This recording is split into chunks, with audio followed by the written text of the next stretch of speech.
just as a warning. I need one more stand hour before I go to bed, which means we need to end before midnight.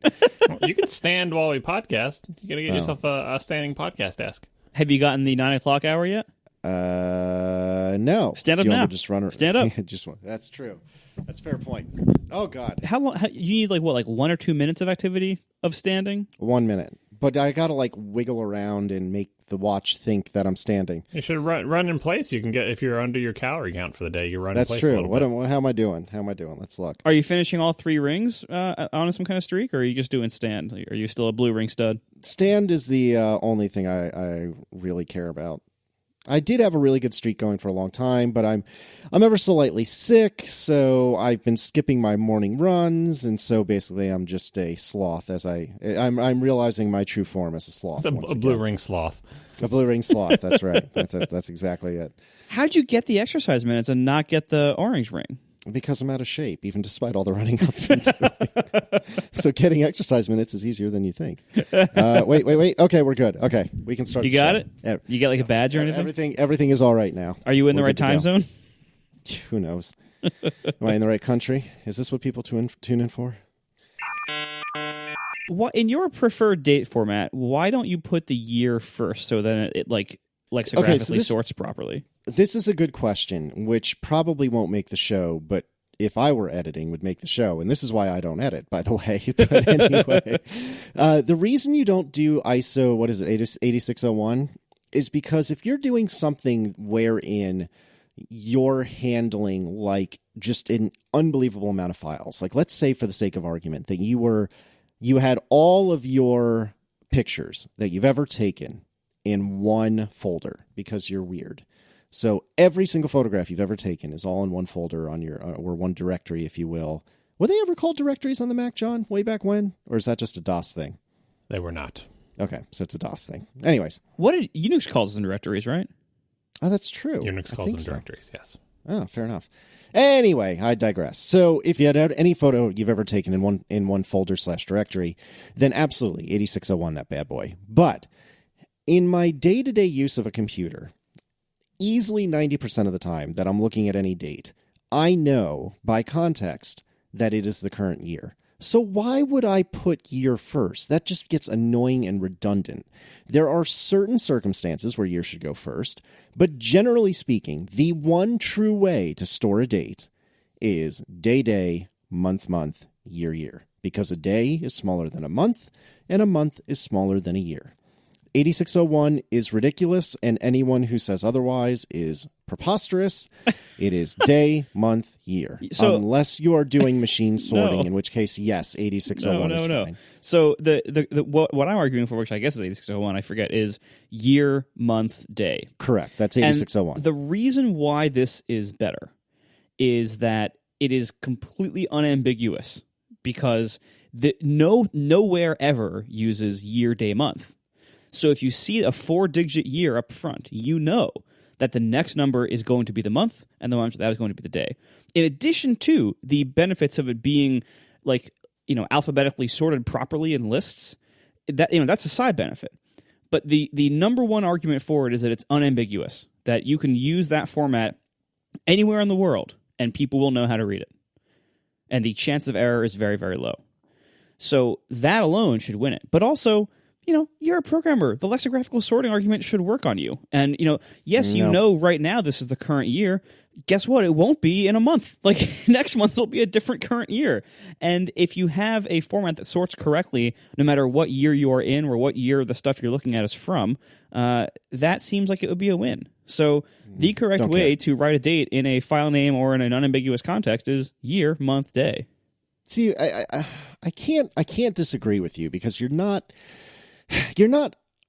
wrong, but you're also not right because I just don't like it. I don't like it. And I'm the same person who doesn't put a 0 in my URL slugs. So, who am I to talk? But to my eyes, I think we can all agree that Americans get it wrong, that month, day, year is just preposterous. It is truly and utterly stupid. You're trying to make us all agree on cheese here with this? Because I don't agree on cheese. Only you are agreeing on cheese. What does that even mean? American cheese is delicious. Yeah. Month, day, year is not preposterous. For file names, sure, it's preposterous. But for like display purposes, which is what we were talking about last time, you're like, oh, I set myself to Australia, so my watch can display dates to me in that way. I don't want dates displayed to me in year, month, day. I want them in the U.S. system. The U.S. system makes sense for display dates because... No, it doesn't. It does. Month, day is all you need to know almost all the time. And for disambiguation, hanging out on the right-hand side, because we read from right to left, if you need to look over there, yeah, there's year. We read from right to left? Or, you know what I mean, left to right. No, you always go day, month, year. You always go day, month, year. No, not in this country, and you shouldn't do it that way because... Oh, not in this country, but we're wrong. We use imperial. Month, day makes sense. Month, day makes sense for display purposes. No. You shouldn't put that in your file name because that would be for the reasons Marco already outlined. No, this is preposterous, John. The reason you say month, day is right is just because it's what you're used to. No, I'm saying there's an argument for it. It's not just like random or wrong. Like each one of these formats has its strengths and weaknesses, and saying that we can all agree that month day is preposterous is saying that there are no advantages to it. There is a mnemonic, there is a sensible system for why that date works. Not just because we're used to it, which is obviously a big factor, but also there are things to recommend it, which is what I was just explaining. So it's not, completely. It's not a completely write-off. It's only completely a write-off in file names because that would be dumb.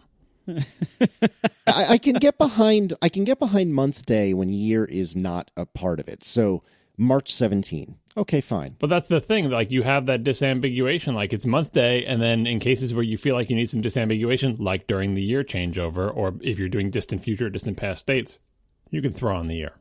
See, but then if it's month, day, year, how are you a programmer? How are you basically a robot? Say for human consumption, for display purposes, not for naming your files, it's still day, month, year. No, you're saying month, day, year only because it's what you're used to. By doing what you're doing, it's like I'm going to do all my temperatures in Celsius. I'm going to have all my conversations in the United States in Celsius, right? No, Celsius is barbaric. No, but what I'm saying is like in this country, it's the way we do it. There's massive advantages to doing month, day in this country because everyone else does it that way. And if you do it the reverse, you will confuse other people and potentially also confuse yourself, depending on whether you remember if you wrote it or not. No, I will concede that it is unusual in this country. However, don't you put that barbaric Celsius nonsense on me. Don't you even start, sir. I'm just saying, like, aside from the barbarism of Celsius for human temperatures, like, were you to use it, you'd be swimming against the tide in this country. Sure. And you'd have that same confusion. We should just use Kelvin so you don't have to have the degree symbol. There's problem solved. All I'm saying is, I can see an argument for month, day, year. You're wrong, but I can see it. But let me make it plain that using Celsius for human felt temperatures, for ambient air temperatures, and only ambient air temperatures, is utterly ridiculous, and all of you heathens in Europe who say otherwise are unequivocally wrong. Look at the scale. 0, it's cold-ish. 100, you're dead. Yeah, there's that famous GIF. Right. It's not even a GIF. It's just an image in Fahrenheit. It can be encoded as a GIF. Zero is really, really cold. 100 is really, really hot. That's all you need to know. For ambient air temperature. You're such a millennial. It's not even animated. It's not. When GIF is synonymous with animation, I like to do triple take on that. Like, what is he about? It's breaking my brain. Sorry, John. I'm sorry we're kids. Anyway. Suffice to say, I can allow an argument I can allow the 8601 argument. I think you're wrong. I can allow the month, day, year argument. I think you're wrong. But we should all agree the official ATP stance on Celsius is that it is utterly preposterous and wrong for ambient air temperature. You want to talk sciencey things? Well, you should be using Kelvin, but fine, use Celsius. But for ambient air temperature, it is wrong, and Europe should be ashamed. Let's move on and let's start with some follow-up. The root bug post in the dev forums, that was the dev forums, not the support forums. And one or all of us got that backwards last week. Yeah, that was my bad. I think we all started off saying the right thing, but I very quickly shifted into talking about the support forums. So the developer forums, you have to be a registered Apple developer to even see them. Like they're actually authenticated, so they're not open to the public. They are still pretty noisy. And it's also true that they are not a... hey, Apple, come help me with my problem thing. Like it is other developers talking to other developers, and you have, DTS support incidents or whatever for actual, you pay money and then Apple can help you with stuff. So some of what we said is true, but it's important not to confuse the two types of forums. The completely wide open public support forums are high volume and very noisy, and people talk about all sorts of things. The dev forums are less so. All right, and related, apparently Gregory Beatty emailed product security at apple.com about this bug on November 12th. Do you want to tell us about this? Yeah, a lot of people asking about, should Apple be poring over their forums or having one or more employees look at all of both the dev forums and the support forums so they can see these bugs ahead of time. And a lot of people saying, posting this on Twitter isn't the way you're supposed to disclose this, blah, blah, blah. What you're supposed to do is email product security at apple.com. And it turns out somebody did actually do exactly the right thing, which is email product security at apple.com about this exact bug on November 12th, which is a long time ago. And I don't know if they just have a big backlog or didn't get to it or knew about it, but we're hoping they could just sweep it under the rug until their fix came out in a later update. I don't know what the story is, but I thought it was interesting that for all the yelling about the right and wrong way to report bugs and the right and wrong way for Apple to know about them, this particular bug, long before it was widely publicized and long before it was fixed, was submitted to Apple in the correct way. Excellent. The quote-unquote correct way, because there's some argument that you have to, responsible disclosure or whatever, where you tell the source of the bug about it first secretly to give them a chance to fix it, and only if they don't fix it after a long, long time do you go in the public, versus quote-unquote irresponsible disclosure where you just tell it to the public before, at the same time the vendor finds out the public does.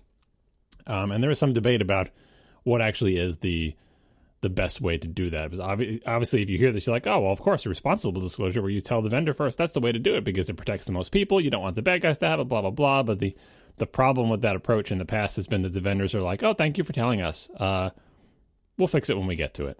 And then you just sit there waiting, go like, how long do I have to wait before, maybe the bad guys already know about this. Just because I didn't tell the bad guys doesn't mean they don't. Just because I discovered it, maybe they discovered it now too. And so you're waiting, come on, fix the bug. And then you have to know, how long do I wait before it's okay for me to say in public, like what this thing is, and there was an article about it a couple of years ago, which was about the much more bureaucratic process of submitting things rather than the informal, just email Apple policy. But I'm not entirely sure that in this world where information is, so widely shared and it's so difficult to know what other people know, like how long have, black hat hackers known about this bug?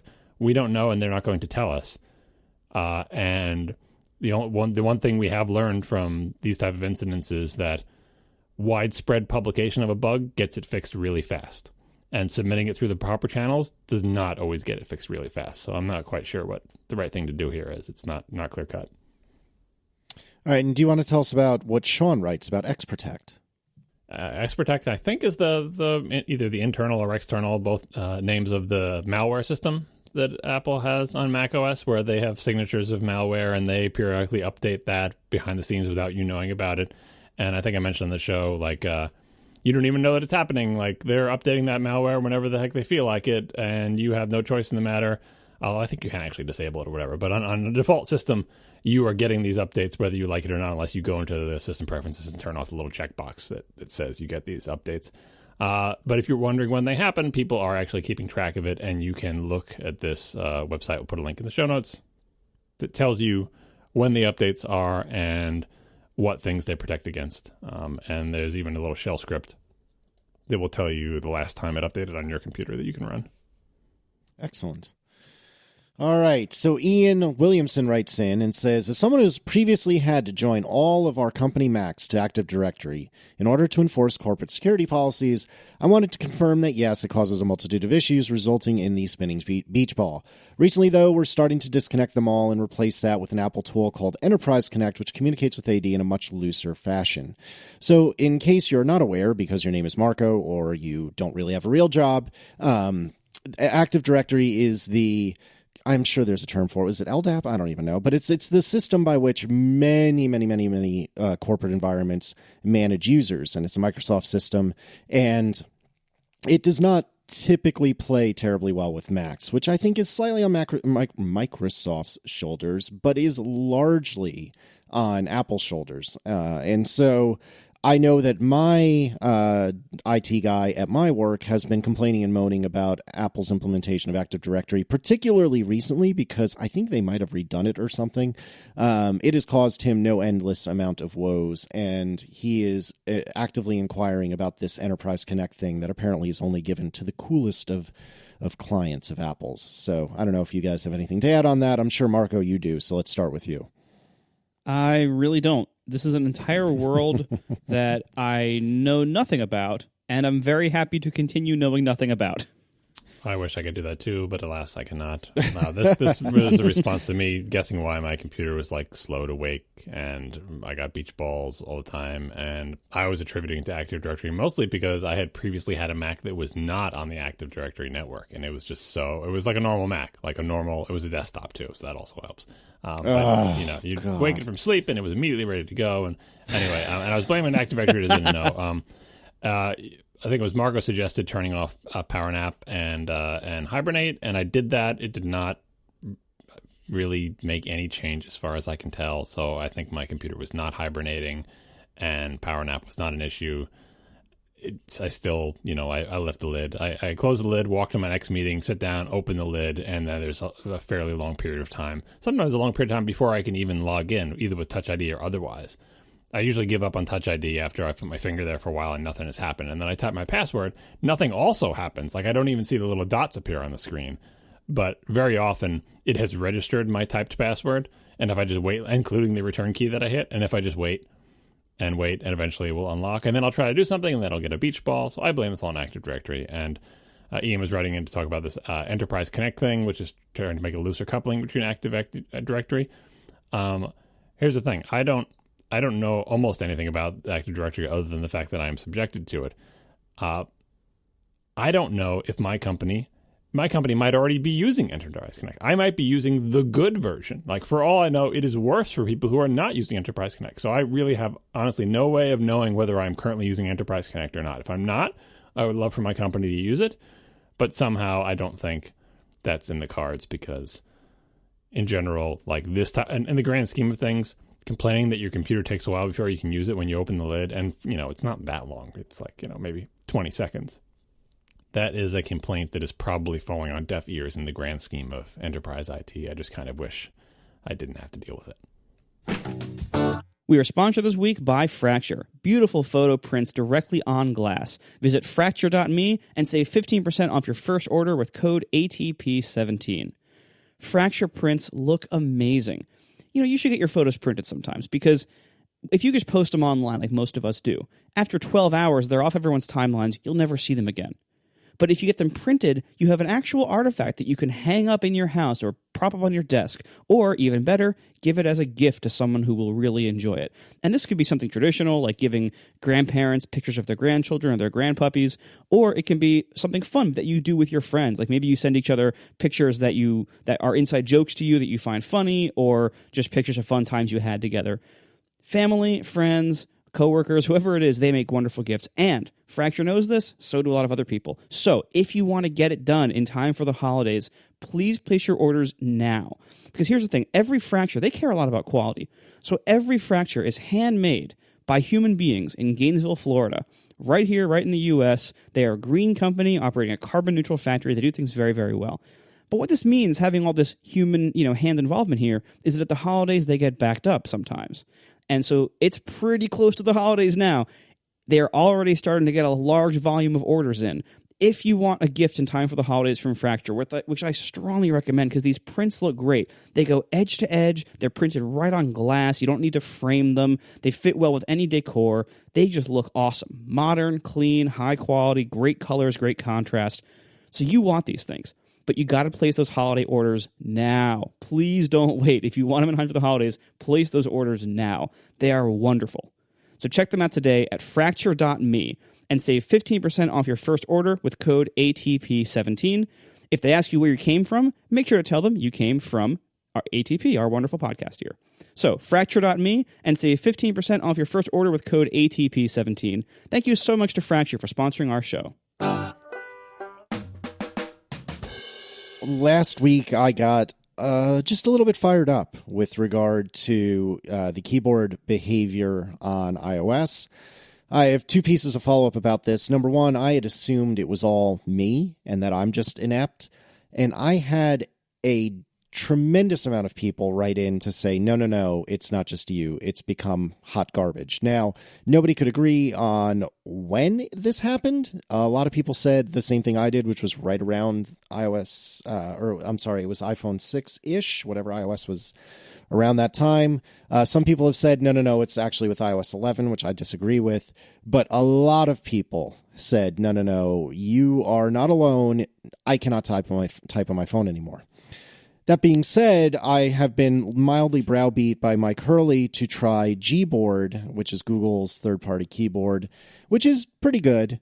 But I have been trying that, and when I am typing rather than swiping, I feel like it's not any better, which makes me think this is a KC problem, not an iOS problem. And apparently it's also a tons and tons of listeners problem all at the same time, because if I can't type on the Google keyboard and I can't type on the Apple keyboard, then that makes me think I'm the problem. Or perhaps it was that Apple was uniquely good at figuring out what I meant and autocorrecting things, or perhaps the touch targets were uniquely good at being the way I expected them to be, and now they're not. Like somebody had suggested, I don't remember who it was, that maybe their touch targets got way bigger when they're predicting what you're going to type. So like, let's say I'm typing the word there, THERE.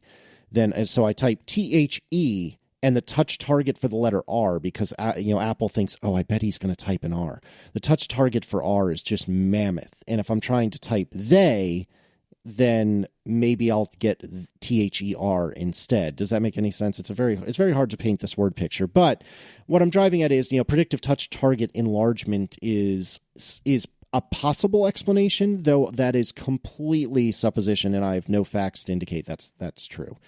But in any case, one way or another, I've been trying Gboard, and it's not really working for me so far, so it makes me think it's a KC problem, but I don't know if you guys have any feedback on this one. I don't know if that means it's a KC problem. It's like you said, that Gboard is a totally different keyboard, right? So that we have no idea how you are at typing on Gboard, but you have the feeling, and many other people who wrote in also had the feeling that they were previously better at typing on the Apple keyboard. And the weird thing about the feedback, like I put it in here, is like basically that you're not alone, but incredible variance in the people. Some people saying it started 2 years ago. It started with iOS 10. It started when I changed to a bigger phone. It started when I changed to a smaller phone. And I don't know if you just tapped into some sort of like mass deterioration of typing skills, because there doesn't seem to be any common thread. Like it's not like everyone agreed that iOS 11 hosed it. There was not that agreement, but lots of people really feel like they are now worse at typing than they used to. Maybe they're just all getting older, and this is like one of the first places that they're noticing that they're getting older. The only thing I saw that I think could be attributable to software is people complaining about autocorrect going behind them and changing their last three words to something nonsensical. Yes. And I've noticed that as well, and I think that is a new software addition, where it previously didn't used to, like once you moved on from something, it would be like, oh, that's fine, but now it has like some kind of thing where it reconsiders the last 5 words you've written and says, oh, I see, you were probably trying to write this sequence of nonsense 5 words, and it goes back and corrects them. And that people find infuriating, so do I. Yep, I completely agreed. I'm glad you brought that up, because I had forgotten about that. And yes, I've seen that behavior, and it is driving me bananas. Marco, any thoughts about this before I move on? I mean, iOS changes autocorrect behavior in lots of versions. Like, I'm sure iOS 10 changed it one way. iOS 11 changed it different ways. Now it does like the machine learning differential privacy corrections that are resulting in really embarrassing bugs like that. I turning into the A box thing and the IT from it thing. They're going to work it out.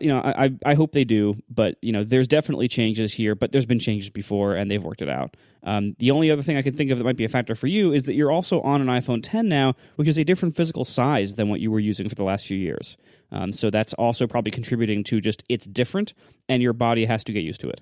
It could be, but I mean, this has been happening since before the switch. Yeah, that's what I mentioned last week, that are you sure it's not the size? And Casey said, well, it could be, but there are other factors as well. And everyone else who said, who complained about it was very adamant that, oh, no, it's not the size, except for the few people who said it was the size. But yeah, it's difficult in this type of thing because even if it's not machine learning, like, yeah, the machine learning is the type of thing where it's not like a human programmed an exact set of rules for it to behave. It's supposed to learn on its own and improve. So it's very difficult to know exactly how it's behaving because it's very much data driven.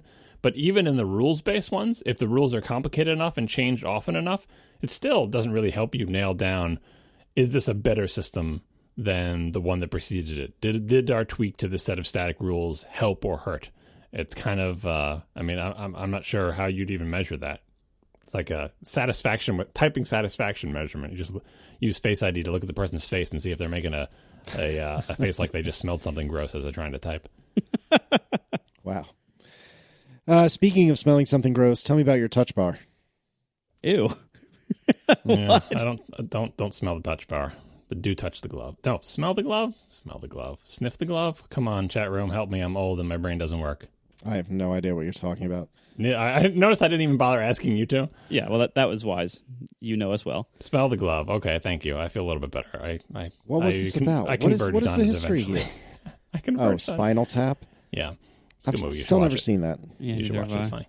I should turn it up to 11 when I do. Yeah, there you go. You know some things from it. So I just wanted to mark this point in time where I got my 2017 Touch Bar MacBook Pro whenever it was, a couple months ago, and I've been using it.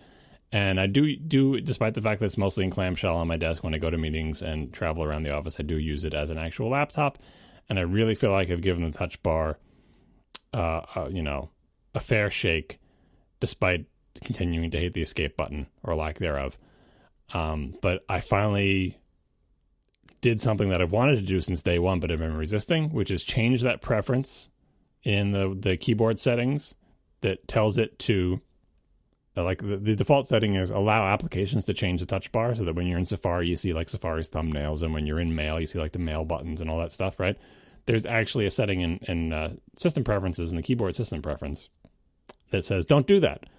Just show me the system controls all the time.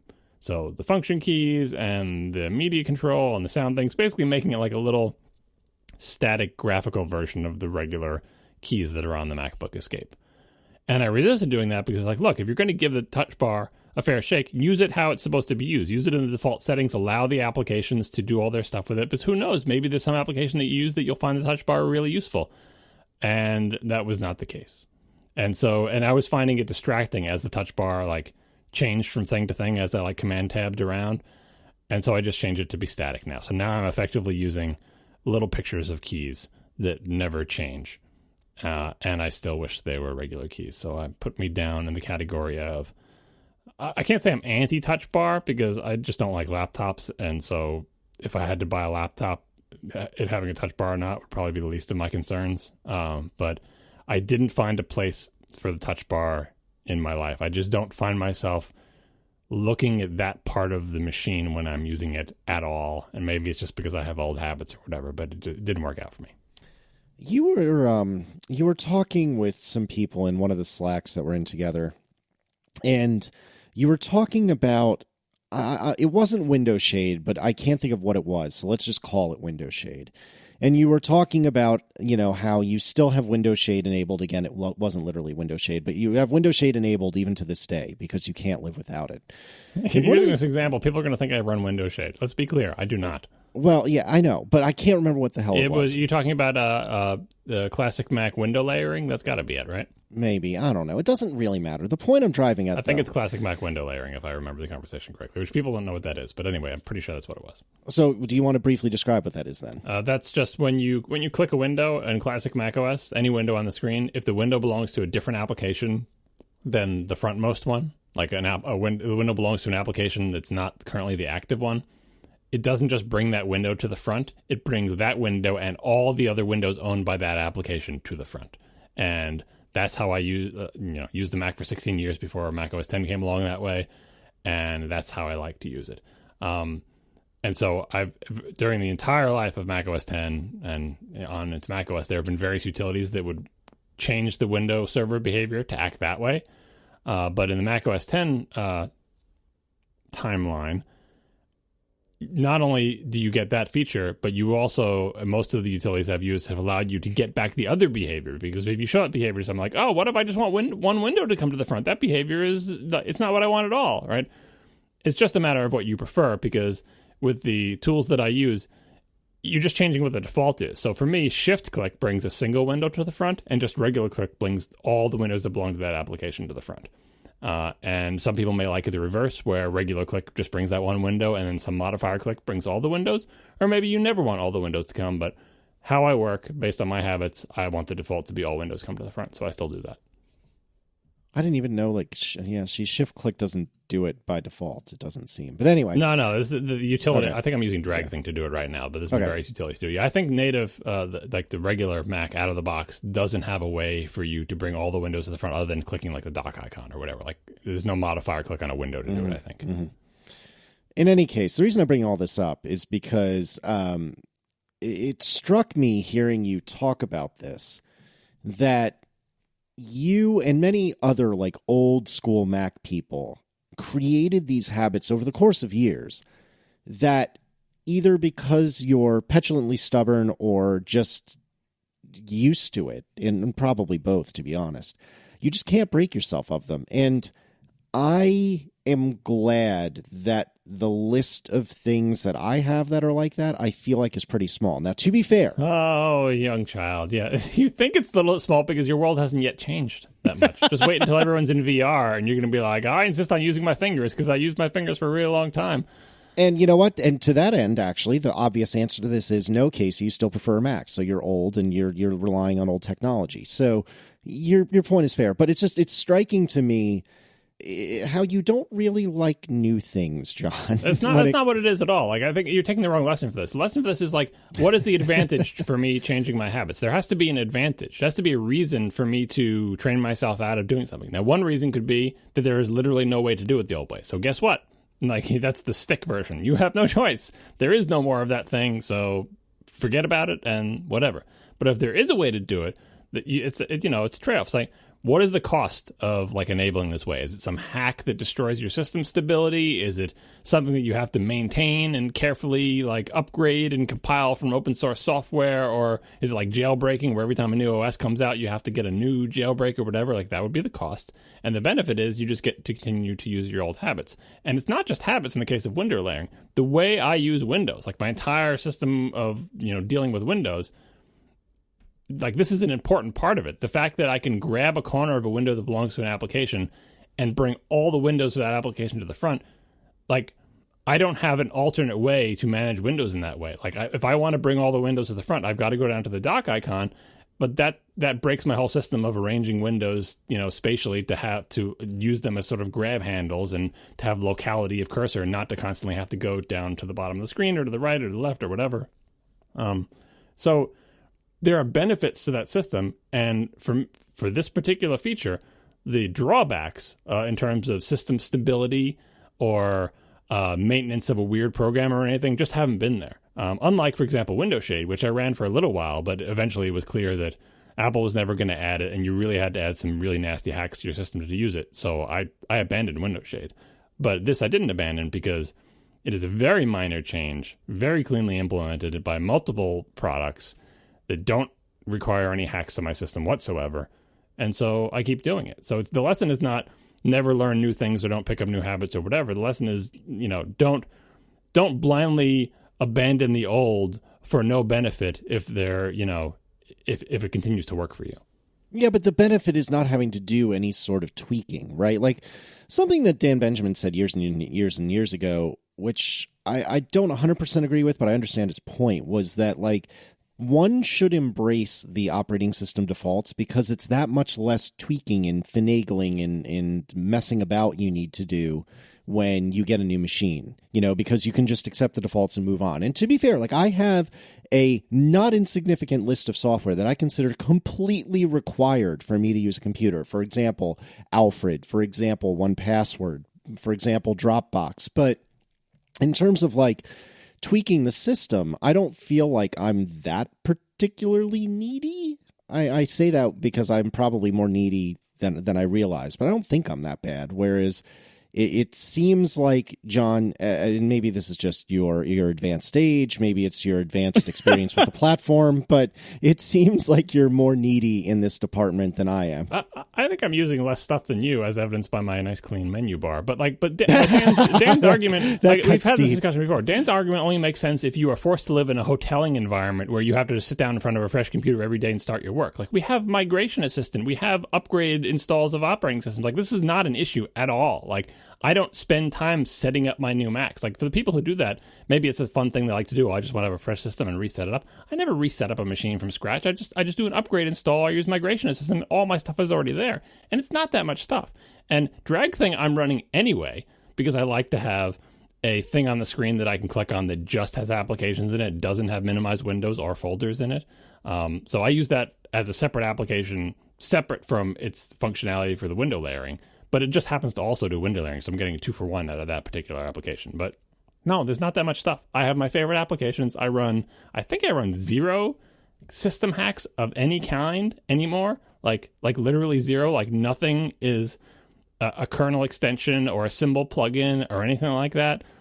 I run very few things that even display in the menu bar. I run favorite applications. I like BBEdit. I like Drag Thing, which is just a plain old application with no weird hacks.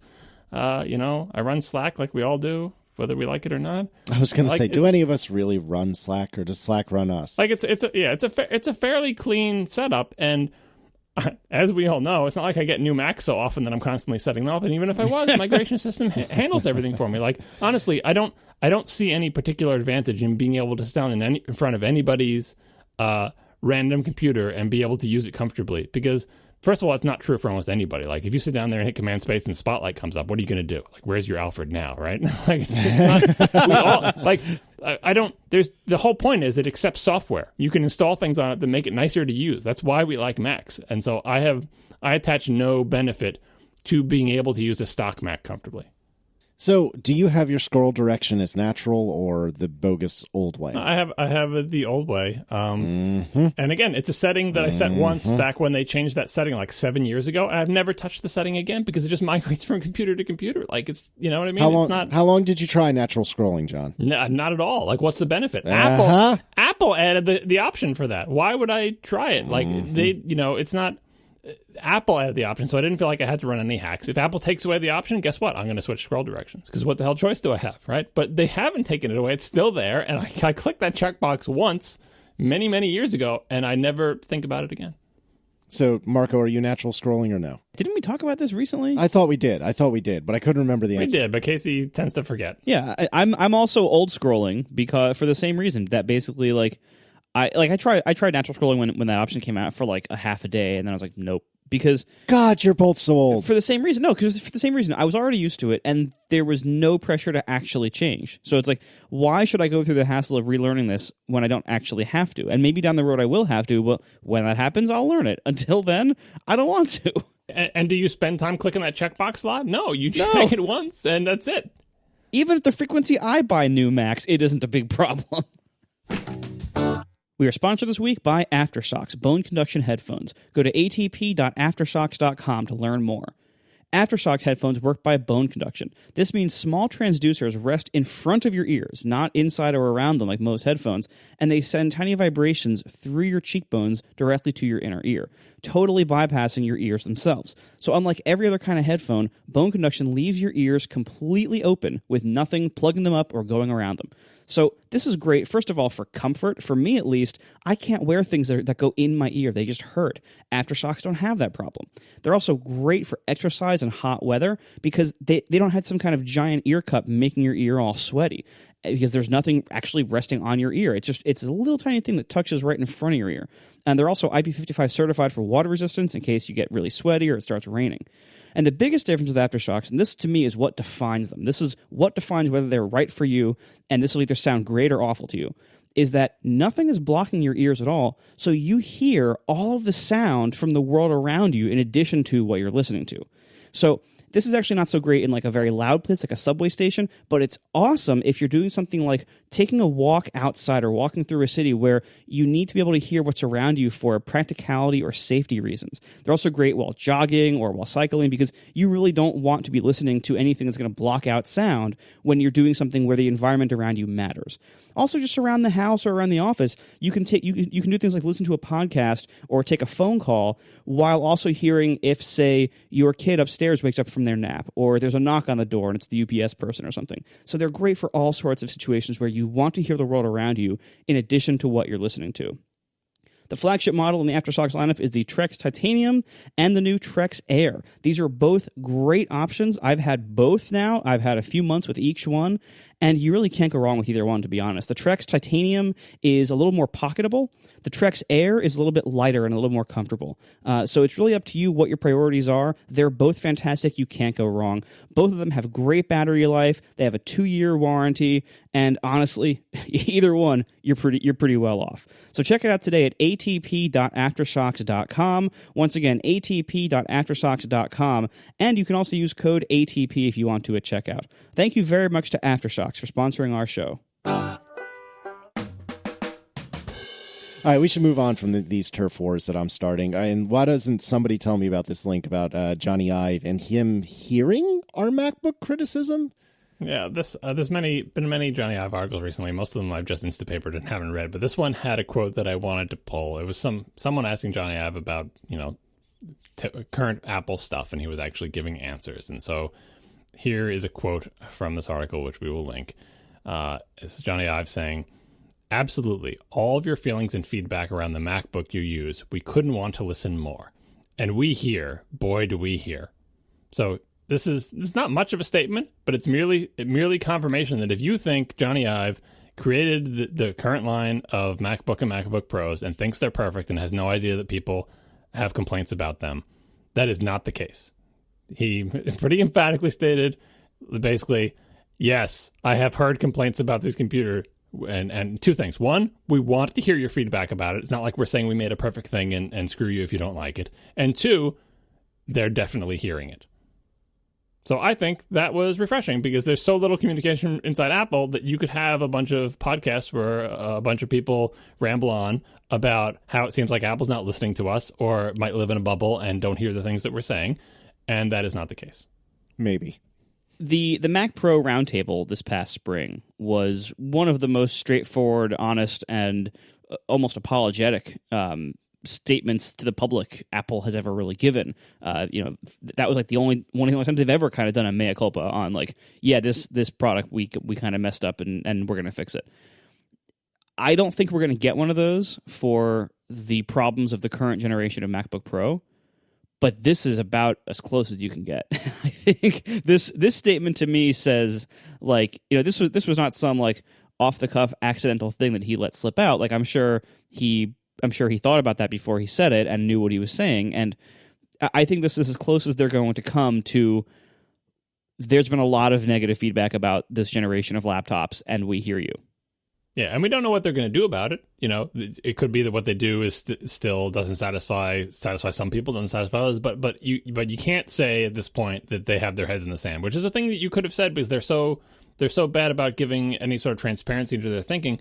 Because all you hear is like the earnings call and about how many of these things they're selling and how their profits are great, and it's like you have this fear that like maybe they think everything is awesome because they're selling more, like, and their customer sat is great, and their average selling price is going up, and they've sold more Macs than they ever sold before. Like everything looks good, and you're like, and you worry that your concerns are irrelevant because who cares what you think about the keyboard? If tons of people are buying them, then you're wrong, and Apple should do what sells more Macs and makes more customers happy, right? And that is the fear of being marginalized. But to hear this direct feedback that, and boy, do we hear like that. Not only do we, we hear some people have problems, but like that Jony Ive in particular is probably getting an earful about like, slimline keyboards that he insisted on or whatever. Who knows what the particular details are? But I like the idea of communicating to the public something that says we acknowledge you, and merely acknowledging doesn't mean we agree with you. Doesn't mean we're going to do what you want, but it does say we're not sticking our head in the sand and pretending you don't exist, and also that we're not disregarding you. Like they could have said, like what he said about Apple Park, which is another quote that I didn't pull from here, which is like, I don't understand when people complain about Apple Park, because essentially like, we didn't build it for you. You don't work for Apple. It's for people who work at Apple, and we know how people who work at Apple work, and you don't. So stop complaining about our building. Like, we're not building a house for you. That's a different kind of feedback, which is like, we hear you, but we think you are not, what is it? You don't have standing. We hear you, but we don't care. Yeah, you don't have standing. You're not a party in this conversation. Like, do you work at Apple? Then maybe we'll listen to you about how much you like the place where you have to work if you work at Apple. Or, you don't have to, because they're still on the old campus too. But anyway, but if you don't work at Apple, you can have your opinions, but we're not going to listen to it because we're building, the place where Apple employees work. And obviously, I feel like if someone was more of an Apple nerd, they could have come back with Jony and said, yeah, but Apple employees also have complaints about the spaceship. And so you could say, these aren't my complaints. I'm merely conveying to you the things that I've heard Apple employees tell me, anonymously or otherwise, about how they want to have private offices and blah, blah. It's a separate thing. But clearly, Jony was not ready to accept that feedback about Apple Park, but he seems ready to accept the feedback about the laptops. The question is, what happens next, or what has already happened? Because as we talked about before, the timelines on hardware designs are long, and for all we know, 8 months ago, they already made a radical right turn about their keyboard plans for the next line of laptops. And we'll find out when they're released. Here's hoping. All right, Ask ATP, and we begin with Josh Keegan, who writes, I grew up a huge book reader. My wife did too. Combined, we have 3 or 4 bookcases full of paperbacks and hardcovers. I recently decided that we should get rid of them. They seem archaic to me now in the age of ebooks. My wife disagrees, and so they remain. Do you guys have a lot of books in the house? Does keeping paper books seem old-fashioned to you? Let me start by saying having us adjudicate your marital deliberations is probably not a wise choice. But that being said, Aaron and I are both pretty big readers. Aaron more so than me. I feel like I just don't have time for it, probably because I'm spending too much time on Twitter because I'm an idiot. But nevertheless, I do enjoy reading novels.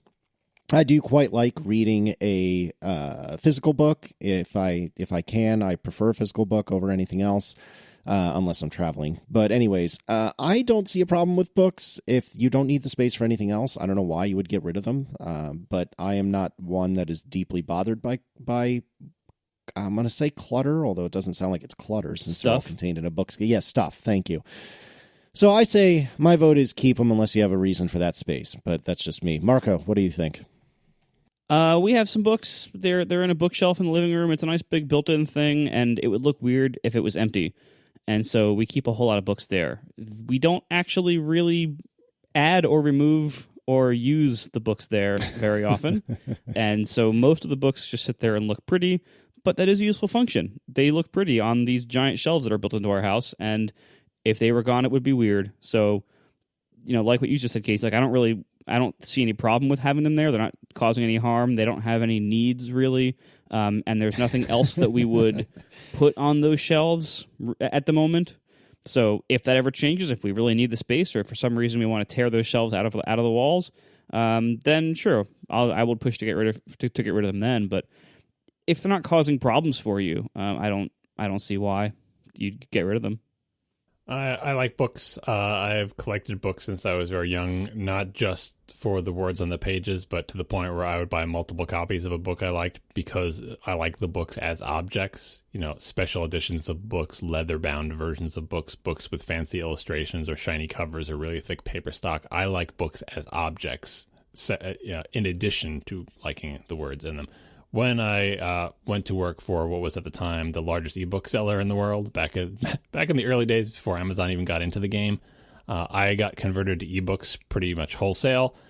So I prefer to actually read books in electronic form, but I still have a huge soft spot for the physical books. I would do the things where I would buy the book and read it in ebook form, but then buy the first edition hardcover just to put on the shelf that I literally never opened.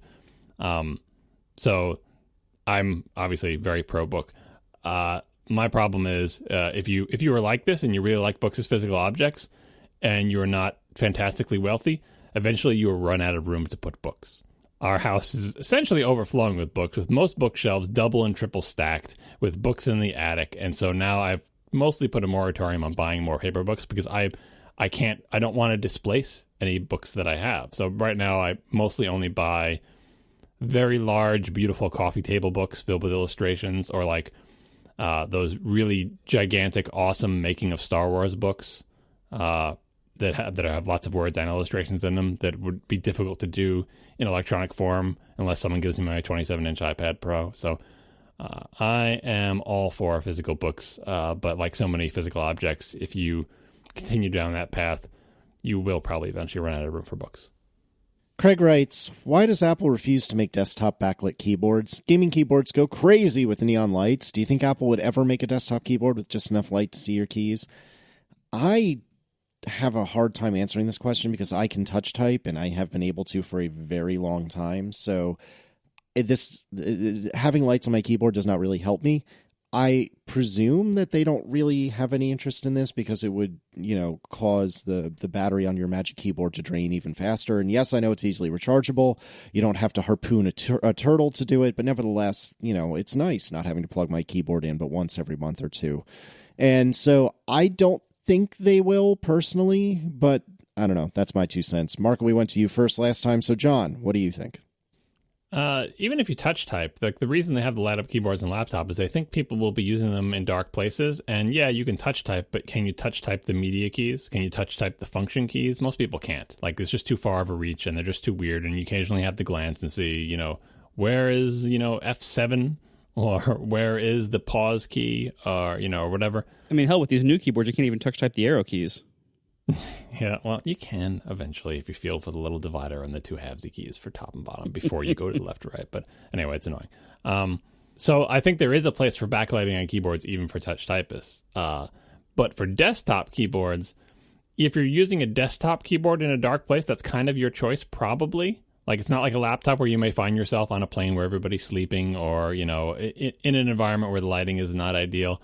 And like he said, you do have the charging difficulty. So I don't think Apple's opposed to backlit keyboards. I wouldn't expect any neon ones. I feel like it's a thing I can see Apple shipping if they could sort out the battery issues. They would probably ship it, just because someone will get it in an idea that it's a useful thing to have, and they can charge a little bit more money for the backlit version. They would do it. But honestly, unless someone inside Apple is really passionate about this, I just see them leaving it as a third-party opportunity, as they say. Because if they haven't come out with one by now, they obviously don't think it's a big need. Using PC gaming keyboards that are full of LEDs, as an example, is not a good example of why Apple should do this. Because those things are hideous. And I think if Apple knows those exist, which I kind of hope that no one there knows, but if they do know, they would use that as an argument why not to make these things. But yeah, also, as you mentioned, it would have to be charged significantly more frequently. Also, I think that the need for it is less on desktops because desktop screens are so much bigger, and you keep them so much brighter usually because there's no battery concern, that there's a pretty good chance just the light from the screen lights up the keys enough to show you where the keys are, even in a pitch dark room. So I think the need for it is significantly lower. It does, however, just look cool. Like, when it's done right, like the way Apple's are done with subtle white lighting as opposed to blue LEDs, when done tastefully like that, it can look really cool. It just looks like a nice luxury product, like on the laptops. This isn't to say that they should never do it, but I don't think they will, just because, again, the charging needs, the less actual like physical need for it, because you can see your keyboard usually more like in desktops, and also that the desktop keyboards are just a pretty low priority for Apple. They don't really redesign them that often or put that much effort into them. So I even from that point of view, I think it would be very hard to argue that Apple should, put in the effort to make that happen on a hardware line that they update, every 10 years? All right, and finally, Pradan Statev writes, how does dynamic ad targeting in podcasts work? Ad companies say they can target listeners, but Marco has said that you can only really know how many downloads the MP3 podcast file gets, and that's about it when it comes to data, save for proprietary apps. And then he added, this one is for Casey. I'm not sure why, because I feel like I am deeply ill-equipped to answer this question. But this sounds like it's two different things to me, all rolled into one, or maybe I just would like someone, Marco, I guess, to clarify. So when I hear dynamic in podcasts, what I think is there are podcasts, I don't know, servers, for lack of a better description, or networks where they know that an ad starts at 10 minutes and it is 2 minutes long. And they can run an ad in that spot for a week or two and then change that ad to be something else. And they'll re-encode, or I'm assuming re-encode the MP3. And for 2 weeks, it'll be the next ad, and then so on and so forth. But what Prodan is talking about is different than that, if I'm not mistaken, which is, Casey is a white male that is in his mid-30s. Let's give him these ads as opposed to different ones. So, Marco, can you kind of tell me what this is all about? Yeah, the latter theory you have is the more correct one. So the reason this came up, and the reason I put it in here as a question I wanted to answer, is that a lot of people are starting to hear what are pretty clearly like dynamically on-demand inserted ads in usually popular podcasts. This past year, there have been a lot of major podcasts, like from major producers, like some of the public radio producers and some of the big networks. Major producers are now frequently using dynamic ad insertion. And what this is new ads can be inserted on every download, on every request that the file gets. Every download request from a client or a web browser can have different ads in it. They don't do it by re-encoding, they do it by splicing, because the MP3 file format is very, very easy to splice, which might lead into a future topic if we ever get to it. So basically what they do is your download request from your podcast player or your web browser hits their basically ad splicing server, and based on your IP address and anything it can glean from your headers, which fortunately for a podcast app is pretty minimal, but it can at least tell usually which podcast app you're using, what kind of device and what OS version it has, and from your IP address it can derive your approximate location.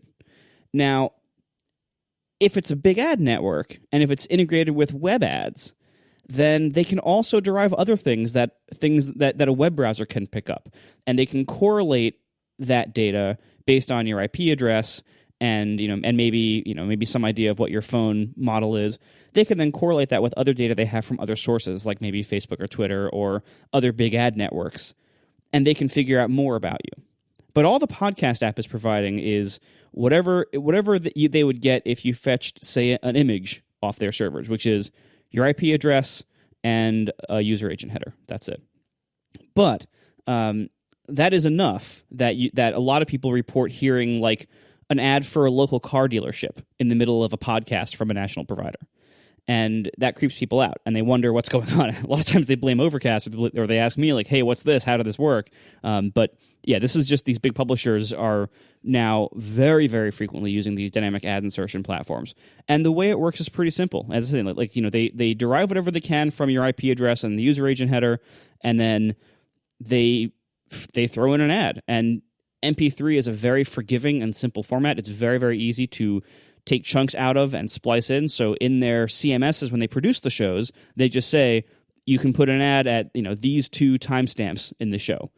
The main problem I have with it as a listener, first of all, is that it's kind of creepy, and the ads are oftentimes pretty low value ads because they're things like car dealerships, and it just turns into basically what radio ads were, which is not something any of us should ever ascribe or aspire to, because they're really bargain basement, low price, low value ads. So hopefully that's not the world we're heading towards here. But also, it causes other problems. So, for instance, the MP3 file format specifies length in about 3 different ways, and a lot of times these splicing ad platforms don't update them all correctly.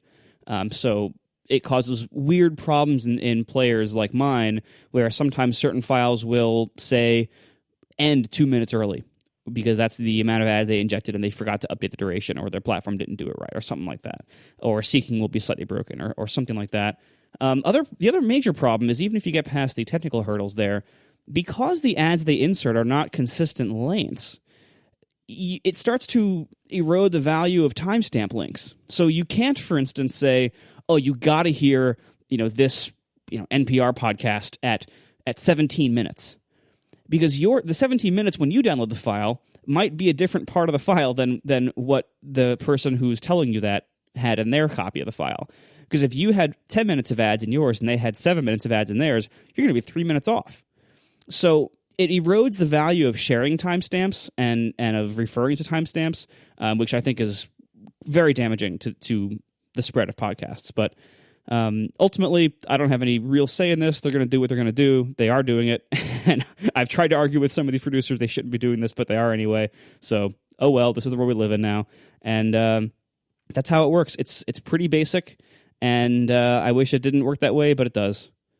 The good thing is that it can't ever get as bad as web tracking. You know, when you fetch a web page, your browser executes code on that page's behalf if that has any JavaScript embedded, which these days it always does. So the amount of data that a web page can collect about you is way higher than the amount of data that a podcast publisher can collect about you, because when your podcast app downloads the file, it's just playing a media file. It is not executing arbitrary code supplied by the publisher. So they can't add any more tracking or collect any more data or observe your behavior any more than a person at this IP address and using this app downloaded this file. That's it. That's all the information they have. Again, they can correlate that if they know more about that IP address from other sources. But as far as the podcast player is concerned, that's all it's giving them. Well, the scary thing, though, is, and I think that people don't think about, is that they do have a source for correlation. They know so much about your IP address because chances are very good that in the recent past you have hit a web page somewhere that had some Facebook embedded widget that got your Facebook cookies, that now knows who you are on Facebook, that now knows your entire social graph and your first and last name and the last thing you bought from Amazon. And like those ad networks, that's all they're doing is correlating a user activity across multiple platforms and just synthesizing it into this, up-to-date knowledge about a particular person or IP address or combination of IP address and user agent and whatever else they can glean from your device. Like that's all these networks do. And so even though the podcast player is not revealing the minimum it possibly can about you, once they go off to the side and look up all the other stuff, that's how they know like that you're shopping for toilets. And now it's time to show you a toilet. They know where you live. They know who your friends are. They know you've been shopping for toilets, and they're going to insert a toilet ad. And that seems terrifying. But it's because of all the rest of the internet, particularly the web, not because of the podcast player. And that's why these things are creepy, the idea that they aggregate and centralize this knowledge so that there's almost nothing you can do on the internet where they can't figure out who you are through those kinds of correlations. So, I don't know what the solution is, but the relative purity of podcasts doesn't actually save us from anything. And even for stuff like show notes, if you can put HTML in show notes, it's only a matter of time before one or more podcast applications pre-render the show notes and are not as scrupulous as Overcast about allowing what appears in that HTML and just sort of take the easy way out and just throw some content from a feed into a web view, and that executes and it has a little tracking blip and embeds a Facebook widget and runs JavaScript and who knows what else. Like, so the web has a way of seeping into many different corners of applications, and if you're not constantly fighting against that tide, it's really easy for creepy stuff to sneak into your application. We are sponsored this week by Linode, my favorite web host. Go to linode.com/ATP to learn more and use code accidentalpodcast10 to get a $10 credit. Linode is the best web host I have ever used. I have, trust me, a lot of experience with hosted web servers going all the way back to the year 2000. And I've hosted literally hundreds of servers and VPSs since then at probably 10 or 15 different web hosts. And Linode just kicks their butts. It's so much better on so many levels. That's why I move everything there now. It is just so much more pleasant to use. Their pricing is incredibly compelling. Plans start at just $10 a month. Linode now offers 2 gigs of RAM at that $10 a month level. This is pretty much unheard of in the web hosting industry. The resources you get for $10 a month at Linode, I used to pay hundreds of dollars a month for not that long ago. And they have all sorts of great features. They have managed backups. They have managed load balancers, which I use. They're wonderful. They have managed stats if you want that. They have both managed and unmanaged services for your actual Linodes themselves. So if you need help, it's available to you, but it's mostly made for unmanaged people who want to run it yourself. And they have all sorts of great documentation and tutorials just to learn how to run a Linux server if you have any questions. In fact, chances are, if you've ever Googled for some kind of answer on how to run a Linux server, you've probably come across their help documentation, even if you weren't using Linode, because that's how good it is, that it ranks highly in the search engines because people keep using it. Linode stuff is so great. It's so easy to use. $10 a month gets you 2 gigs of RAM in a virtual server. You have full root access. You can install whatever you want. It's wonderful. So check out Linode today. I highly recommend it. It is the only web host you should be looking at if what you're looking for is straight up web hosting. Go to linode.com/ATP and use promo code accidentalpodcast10 to get a $10 credit. Thank you so much to Linode for hosting all of my stuff and supporting this show. Thursday night, I'm laying in bed and I'm looking at, Twitter or what have you, and I'm starting to see that people in the future are very perturbed. And they're perturbed because apparently some of their phones are endlessly rebooting. And I'm starting to see like text messages or Slack messages from friends who live in the future. And they're saying, oh my God, something is deeply wrong. Change your phone's clock. What? Change your phone's clock because once you hit once you hit, so I guess it was Friday night, it doesn't matter, one of these days, once you hit overnight at like 12:15, suddenly your phone will go bananas. I think it was Friday night into Saturday. That's my bad. Yeah, it was into December 2nd. Yep. So change your phone, Casey. Either turn off all notifications, which there is no big red, abort switch for notifications, so you'd have to go into every single app and turn them off, or change your clock such that you will never roll over the very early morning of December 2nd, which is what I did. And that causes a whole new world of problems that are not terribly interesting, but it was a pain in the butt. That was my first question I was going to ask you when I was I'm living backwards in time, going through your old Twitter past and seeing that you and lots of other people, not just you, went with that option. Like, something's wrong. Mm-hmm. We're not quite sure what it is at this point in time, but one of the suggested solutions is to set your clock back. And a bunch of people who I felt like should know better said, I'll do that. I'll set my clock back. Whoa, slow down. What are my options? So I have 3 options to my mind.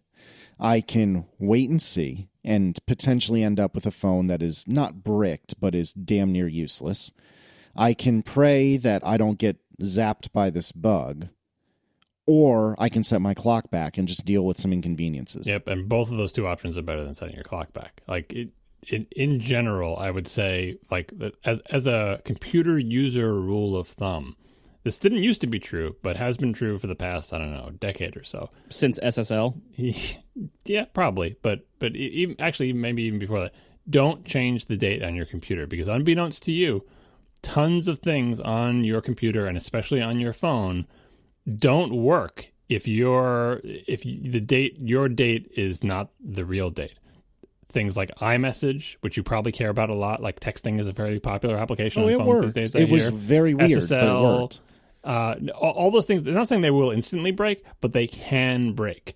Popular websites that you use, applications that, like, many things depend on the date. So, like, the options you listed, like, you could cross your fingers and hope. You could wait for a different thing. Another one is you could just shut down your phone and wait with your phone turned off. So at the very least, like, whatever data is on your phone is safe because the thing is off, right? And then just find out what the desk's going to sell. But for a fact that changing the date is going to mess some things up. Maybe a few things, maybe a lot of things. And the main reason I wouldn't change it in this case is in a sort of an unknown type scenario where you don't know what the deal is. Like, is this a big bug? Is it a little bug? What's the fix going to be? Is Apple going to have a thing? There's so many unknowns. I wouldn't want to add to the noise with date stuff. And this happened with a lot of people who would set their date back, where once the bug fix was out, they're like, it fixed the bug, but now I can't FaceTime with people. And it was because they had set the date back. And now they're Face ID, I believe. Whatever it was, yeah. And now they're suffering from the fallout of their attempted fix. So it's counterintuitive if you haven't dealt with any of these things, but perhaps surprisingly, changing the data on your computer or phone can and will cause all sorts of weird problems that are difficult to attribute or diagnose and won't give you nice error messages that say, oh, you changed your date. So I would suggest that if that, among all the options that you have, pick that one last. Pick that one after, prefer the option of simply turning off your phone. So I disagree. I'd also add to the list of problems that it causes possible sync bugs and possible data loss with apps that sync. Yes, because a lot of sync engines try to resolve merges, changes, and conflicts using time. this isn't always the best approach, but this is basically how a lot of them do it anyway. So sometimes that's all you got, depending on how the sync service works. Right, and there's all sorts of methods to sync, but using time to help resolve like who changed what last and whose version of this should be the authoritative version is a very, very common way to do it. So if you change your date back, not only are you causing a whole bunch of other weird stuff to happen. For instance, like you've now created like 2 copies of December 1st in your computing environment. And so things can be written to the file system, or things can be changed, or things can be dated in a way that makes them seem like they were sequential in one direction, but they were actually sequential in the other direction. There's so many weird things that can happen. This doesn't usually happen with daylight saving time bugs because A, that doesn't actually change the underlying Unix time value of the computer, and B, you're normally asleep between 2 and 3 in the morning, so it doesn't usually affect you, and because you're not usually using your computer at that point. But changing your clock back by a whole day gives you a large opportunity to make a whole bunch of changes and create data and make edits to things and things like that in a way that will very much confuse software and cause weird bugs to happen that you might not immediately see. See, and I understand that, but I think 2 different comments in the chat room kind of sum up my opinion. Psycho Machead said, tons of things not working is better than everything not working, and I agree with that, because you guys aren't wrong. You're absolutely right. But I didn't know at the time, and I knew I was about to go to sleep for the evening and cross into this no man's land. I didn't know at the time how bad the error was. Like, I heard it was just a constant respring, but I didn't know if it was a constant respring every 2 seconds, every 2 minutes, every 2 hours. And I wanted to leave myself the ability to say, I don't know, do a software update without having to worry about the respring happening every 2 seconds. Now, as it turns out, it was not every 2 seconds. It was every 2 or 3 minutes. But I didn't know at the time, and I knew I was about to go to sleep. But you also, like Marco said, data loss. Like turning your phone off is still the preferable one, like until the dust settles. Because if you had a sync engine that now thinks the server side version is newer than your day old data, which is actually updated a second ago, and it overwrites your locally edited information with stuff from the server, like you haven't actually done anything, but you merely changed the date back, so it's confused about what the latest stuff is, and it brings that. Like you could have data loss, whereas the respring thing, or even just the restarting. There was not a mention of data loss in that. And either way, if you want to avoid it entirely, turn your phone off, shut it down, and wait to find out what the deal is. That is the safest possible default. And I'm not saying setting back there, it's not the end of the world. Like it's you made a call and you probably knew the risks better than most people. This is mostly for other people who think that changing the date has no risks associated with it, to emphasize that it has lots of risks, and the fallout from it can ripple through for a long time and can be hard to distinguish problems caused by you changing the date and problems caused by the bug and problems that still linger after the bug is fixed. And like I said, I think that happened. People who changed the date had problems when they tried to apply the software update because they had changed the date. See, but the thing is, though, we didn't know, or at least I didn't know at the time I made this decision, what was going to happen. And I don't think just turning off my phone and waiting to the next day and trying on another device to see what the fix was, that to me is not a valid option. Because what if, for the sake of discussion, it was a respring every 2 seconds? How am I going to accomplish anything at that point? So my phone goes off and everything's working. Like by that I mean I turn it off Friday night, everything's working. Saturday morning I wake up and I turn it on, immediately resprings. Now what do I do? Well, why you don't turn on the phone until you know there's a fix, like, or until you know what the situation is, because information came out. Like we don't know what we don't know now, but presumably by the next day you'd wake up and you'd read, here's what the deal is. Is there a fix? Is there not a fix? How bad is the bug? What are the possible workarounds? It was like waiting for more information to come out, essentially. Because more information did come out in about a day. You learn the shape of this bug. You learn what it actually caused. You learn multiple workarounds, including the date thing. And by then, people were learning about the problems about having the date bug. I'm just saying, patience, right? And, no, your phone's not going to fix itself when it's turned off, but it's also not going to get worse. So, presumably, Apple will fix this. Apple's not going to allow this. If it's an important bug, it's not like Apple's going to be silent for 6 months about this bug and no one can turn on their phones. Like, you're not going to be stuck with a turned off phone forever. There will be a fix. And the more serious is, the sooner the fix will be. So I'm saying it's perhaps the most annoying option, but is also the most conservative and probably the safest. And that's why I would rank it above changing the date, because that's more a risky option. It's a way like, can I do something that will expose me to a small amount of risk, but let me continue to use my phone essentially. Yeah, that's exactly the math I did. And to me, being able to still use my phone was worth that risk. And I'm not saying that I'm right. I'm just saying I stand by the decision I made at the time. But anyway, as it turns out, it was not as dire as I thought. And to be honest, John's approach in retrospect was the best answer, which would have been to turn off your phone, just wait it out, see what happens. And as I think I said a moment ago, it turns out that I guess something with local notifications was causing an error within Springboard. And Springboard is, the home screen, among other things. And so Springboard would crash every 2 or 3 minutes. And this was only if you had an app that used a local notification. And if you're not an iOS developer, that may not mean a lot to you. And so a local notification to a user looks identical in almost every scenario, actually every scenario I can think of, to a push notification. But the difference is, rather than coming from an external to your device server, it's coming from your phone itself. So your phone is either saying, maybe in a background process, oh, I would like to send have a notification show up. Or perhaps in the case of like DUE, hey, this person has asked for a reminder about this thing they want to do at 9 o'clock in the evening. The person has asked to be reminded that ATP is being recorded, and so they'll schedule a reminder locally on the device for 9 o'clock on a Wednesday evening. And those were the things that were causing the problem. And by the time I woke up, there was actually a fix available. And before we talk about what that fix was, do we have any other commentary about the bug itself? Yeah, I do. Okay. Before you get to Marco's commentary, the best solution obviously is always luck, which is what I had going for me that day, because I was way behind in Twitter. So like I said, I'm reading about the bug like hours and hours, like I'm reading hours and hours old tweets. So the whole rest of the world knows how it turns out already, but I don't know. I'm reading, 5 hours ago tweets, right? And I'm like, look at this bug, and I'm rolling through. And so I'm learning about it in real time on my phone. All the while, I'm feeling, I can't wait to see how this turns out. Is it going to turn out that my phone is affected by it? And I'm like, well, it's not rebooting to Springboard constantly, right? You won't believe what happens next. Yeah, right. So basically, I lucked out because I guess I don't have any applications that do local notifications. So I got to read the story of my present, backwards in time, and that was fun. And so, yeah, if you can rely on luck, I highly recommend it. My solution was to be a member of multiple Slack groups where Casey was also a member. Because on the night of December 1st, when this was all coming out, like right before midnight that it was going to start happening, Casey posted in every Slack that he was in about this horrible thing. I was very nervous. Yeah, I read his Slack things backwards in time, too. I'm like, oh, wow, Casey really went all out warning the world about this bug.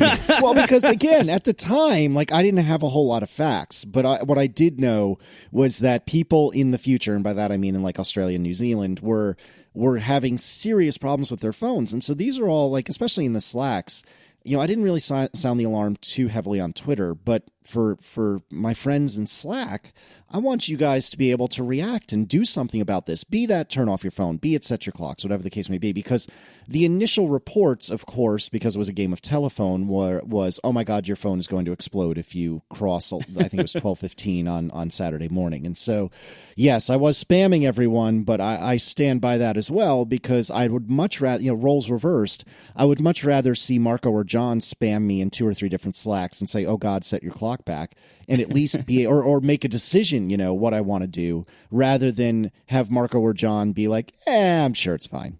Well, and I appreciate it, because that's how I heard about it. Because I had a night, I forget what I was doing that night, but I was spending time with family, so I wasn't browsing the internet, I wasn't on Twitter that night, and as I mentioned in previous episodes, I don't have Twitter on my phone anymore, so I don't browse Twitter on my phone. So I was getting ready, I was brushing my teeth and reading my phone, because I'm a hopeless technology addict and I read my phone while I brush my teeth. Yep. Right? Yep. You got to hold the toothbrush straight down so Face ID will recognize you when you first open it up. Anyway, how else are you going to spend 2 minutes? Thinking? No. So anyway, so I'm brushing my teeth, and I started seeing all these messages from you, and I started thinking, and by that time, we had known by that point, this was 4 minutes before midnight, but we knew at that point that it had to do with recurring local notifications only. So as I'm sitting there brushing my teeth, I'm like, oh my God, wait, okay. Quick inventory of like household devices. What's going to be a problem? I'm like, all right, all my stuff's on the beta, so I'm fine. Tiff, oh no, her stuff is not on the beta. And I'm thinking like, what's the fastest way I can solve this problem in the next 4 minutes? Well, Tiff's trying to like read her phone in bed, like, read Instagram and like go to sleep. And I rush in, I run into Grab the bedroom. it out of her hand. I run into the bedroom with the toothbrush in my mouth. I'm like, Tiff, uninstall your water reminder app sometime in the next 4 minutes. She's like, what? Why? Like, just do it. What? She's like freaking like, why? Because she could tell I was super freaked out about it. She had no idea what the hell I was talking about. Because I realized that like I was thinking through what she would have on her phone that would send recurring local notifications. She had some kind of like drink more water reminding application. So I knew that was a thing. And I finished brushing my teeth, ran back in, had like 2 minutes left. I was like, are there any other apps that you have on your phone that send you notifications that are not from a big company? Because the thing is, like, every other app from a big company is going to send remote push notifications. They're never going to use local. They're only going to ever use remote. The only apps that really ever use local notifications at all are apps that really need to for some reason, like, reminding apps or alarm apps or to-do apps or Overcast. That's an implementation detail. And so, I knew because it was recurring local notifications, like that cuts out a lot of potential app types. Like very few apps use recurring local notifications. So that's why while this was a huge problem, it was a huge problem only for people who use a relatively small subset of app types. So this was actually not nearly as bad as it could have been. I mean, if this was a problem with anybody who had any kind of notifications, that would have been a much bigger problem than it was. And it was pretty big, but it could have been way worse. So she got off okay after installing the water reminder app. Because I was even thinking like, can I install a beta in 4 minutes? Nope, it's not gonna be fast enough. Didn't have the profile installed. It's not gonna work. Like, yeah. So anyway, how did Apple solve this problem, Casey? So as it turns out, and we've kind of put these pieces, not the three of us, just in general, the communities put these pieces together after the fact. As it turns out, iOS 11.2 is due to come out this week, and I've heard conflicting reports what day of the week it was supposed to come out, and it doesn't really matter, to be honest. But it probably wasn't Friday night at midnight. Yeah, exactly. So, 11.2 was in the hopper, so to speak, and it was imminently going to be released, and so one would assume that it had been heavily QA'd, it was pretty much ready to go, and they were just waiting to make sure that their servers were, up to snuff, that the emergency response team was there and ready to act, when they hit the go button or whatever it is that Apple does when they release a new, iOS point release. And so if you think about it, Apple had a couple of choices, right? They can. I'm kind of imagining like Jony Ive in a totally white room with a big white button on a perfectly formed wooden Apple Store table. Go. It wouldn't even be labeled, though. Oh, no, he hates buttons. It would just be a spot on the table. Yeah, exactly. That he would have to just apply some pressure to, and it would be a force click button. He just gives it a meaningful look. He doesn't have to touch it. But anyway, the point is that Apple, all kidding aside, had basically two choices. They could either put together a fix just for this issue and try to emergency QA test it and try to put together an emergency patch and start shipping this patch. Or it was very quickly obvious that people on the beta were not having this problem, like Marco had said. And so they could alternatively just say, you know what, the hell with it. 11.2 wasn't supposed to go out, like Marco said, at midnight Eastern on a Friday evening. And gosh knows that if you've ever done anything with software, you never want to deploy on a Friday night, because that means you're really on a Friday at all, because that means your weekend is all but assuredly screwed. But at this point, they were screwed anyway, so why not? And what they ended up doing was releasing 11.2 early, which I think was a smart choice. I mean, it's easy for me to armchair quarterback, but hey, that's what we do. To me, I think that was the best choice they could have made, but it certainly had its own set of penalties, in no small part because, say, the release notes, for example, if I'm not mistaken, mentioned Apple. What is it? Apple Pay Cash? Is that what it's called? Basically, peer-to-peer Apple Pay. Apple Venmo. Apple Venmo / Apple Square Cash. Well, anyways, so that was mentioned in the release notes, and then all of us, including me, went to go find it, and it wasn't there. And we were like, well, what's going on here? And as it turns out, there was a server-side switch they needed to flip, which I think they did Monday, or it was early this week, regardless. But, it was clear that this was not their intention. But given the hand they had in front of them, I think this was the best decision they could have made. I mean, Marco, would you say that you would do the same thing in their shoes? I mean, I don't really have enough information to know what their options really were here, but probably. I mean, I was using the 11.2 beta for a while, and it seemed fine to me. But that's just one person.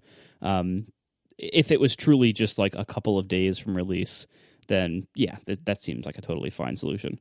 The problem is embarrassing. The fact that they keep having problems with iPhones related to date and time is concerning.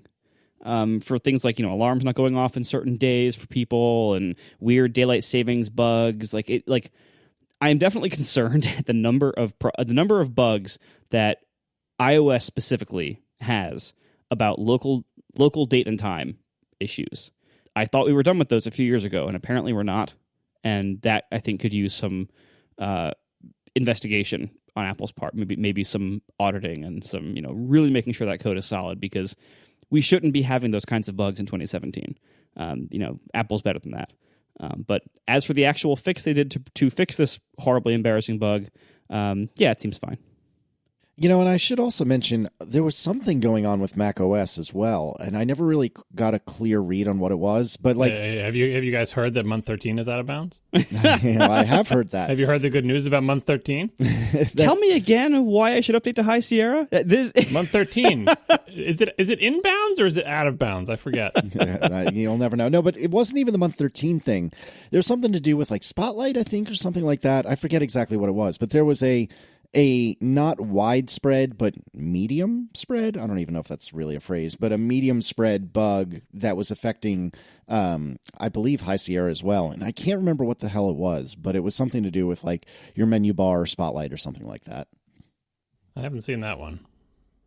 I'm afraid to look at my console for the month 13 messages, but no, the month 13 one is still going on, isn't it? Did 10 point whatever point 2 fix it?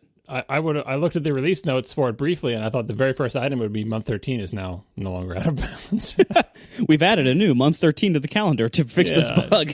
Yeah, people go so far as to find the code in Core Foundation that runs this assertion that is printing this message, and I know, in the grand scheme of all things we've talked about with the Springboard crashing repeatedly, and whatever the problem was last week that I've already forgotten, month 13 being out of bounds, which, to be clear, what we're talking about is a message that appears in the console on your Mac that repeatedly tells you that month 13 is out of bounds.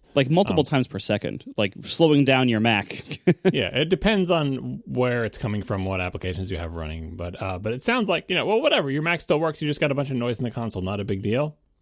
But something about the sort of, the hygienic programmer in me finds that one all the more bothersome because it hasn't been fixed, and sort of knowing that your computer is emitting 10 or 20 of this identical log message per second every day that you're using it, and Apple hasn't fixed it, kind of gnaws at the back of my mind. It doesn't sit well with me. Regardless of the actual implications, they use a database format and it coalesces duplicates, and really it's just incrementing a counter, and you're not actually storing duplicates, and blah, blah, blah, blah. Whatever, I don't care about the technical things. It's just, and maybe also as a server-side programmer, noise in logs is bad. Noise in logs prevent you from seeing signal. Stop spewing stuff to logs. It's the thing that makes you go around the company with the big virtual stick and bop people on the head and say, stop filling the logs with crap. If you're debugging, fine, debug and then turn off your log messages. Keep the logs clean. So I really hope that month 13 will no longer be out of bounds. Yeah, that's the one big thing. When they introduced this new logging framework, I think it was last year or the year before. When they introduced the new logging framework, they touted oh, it's so lightweight.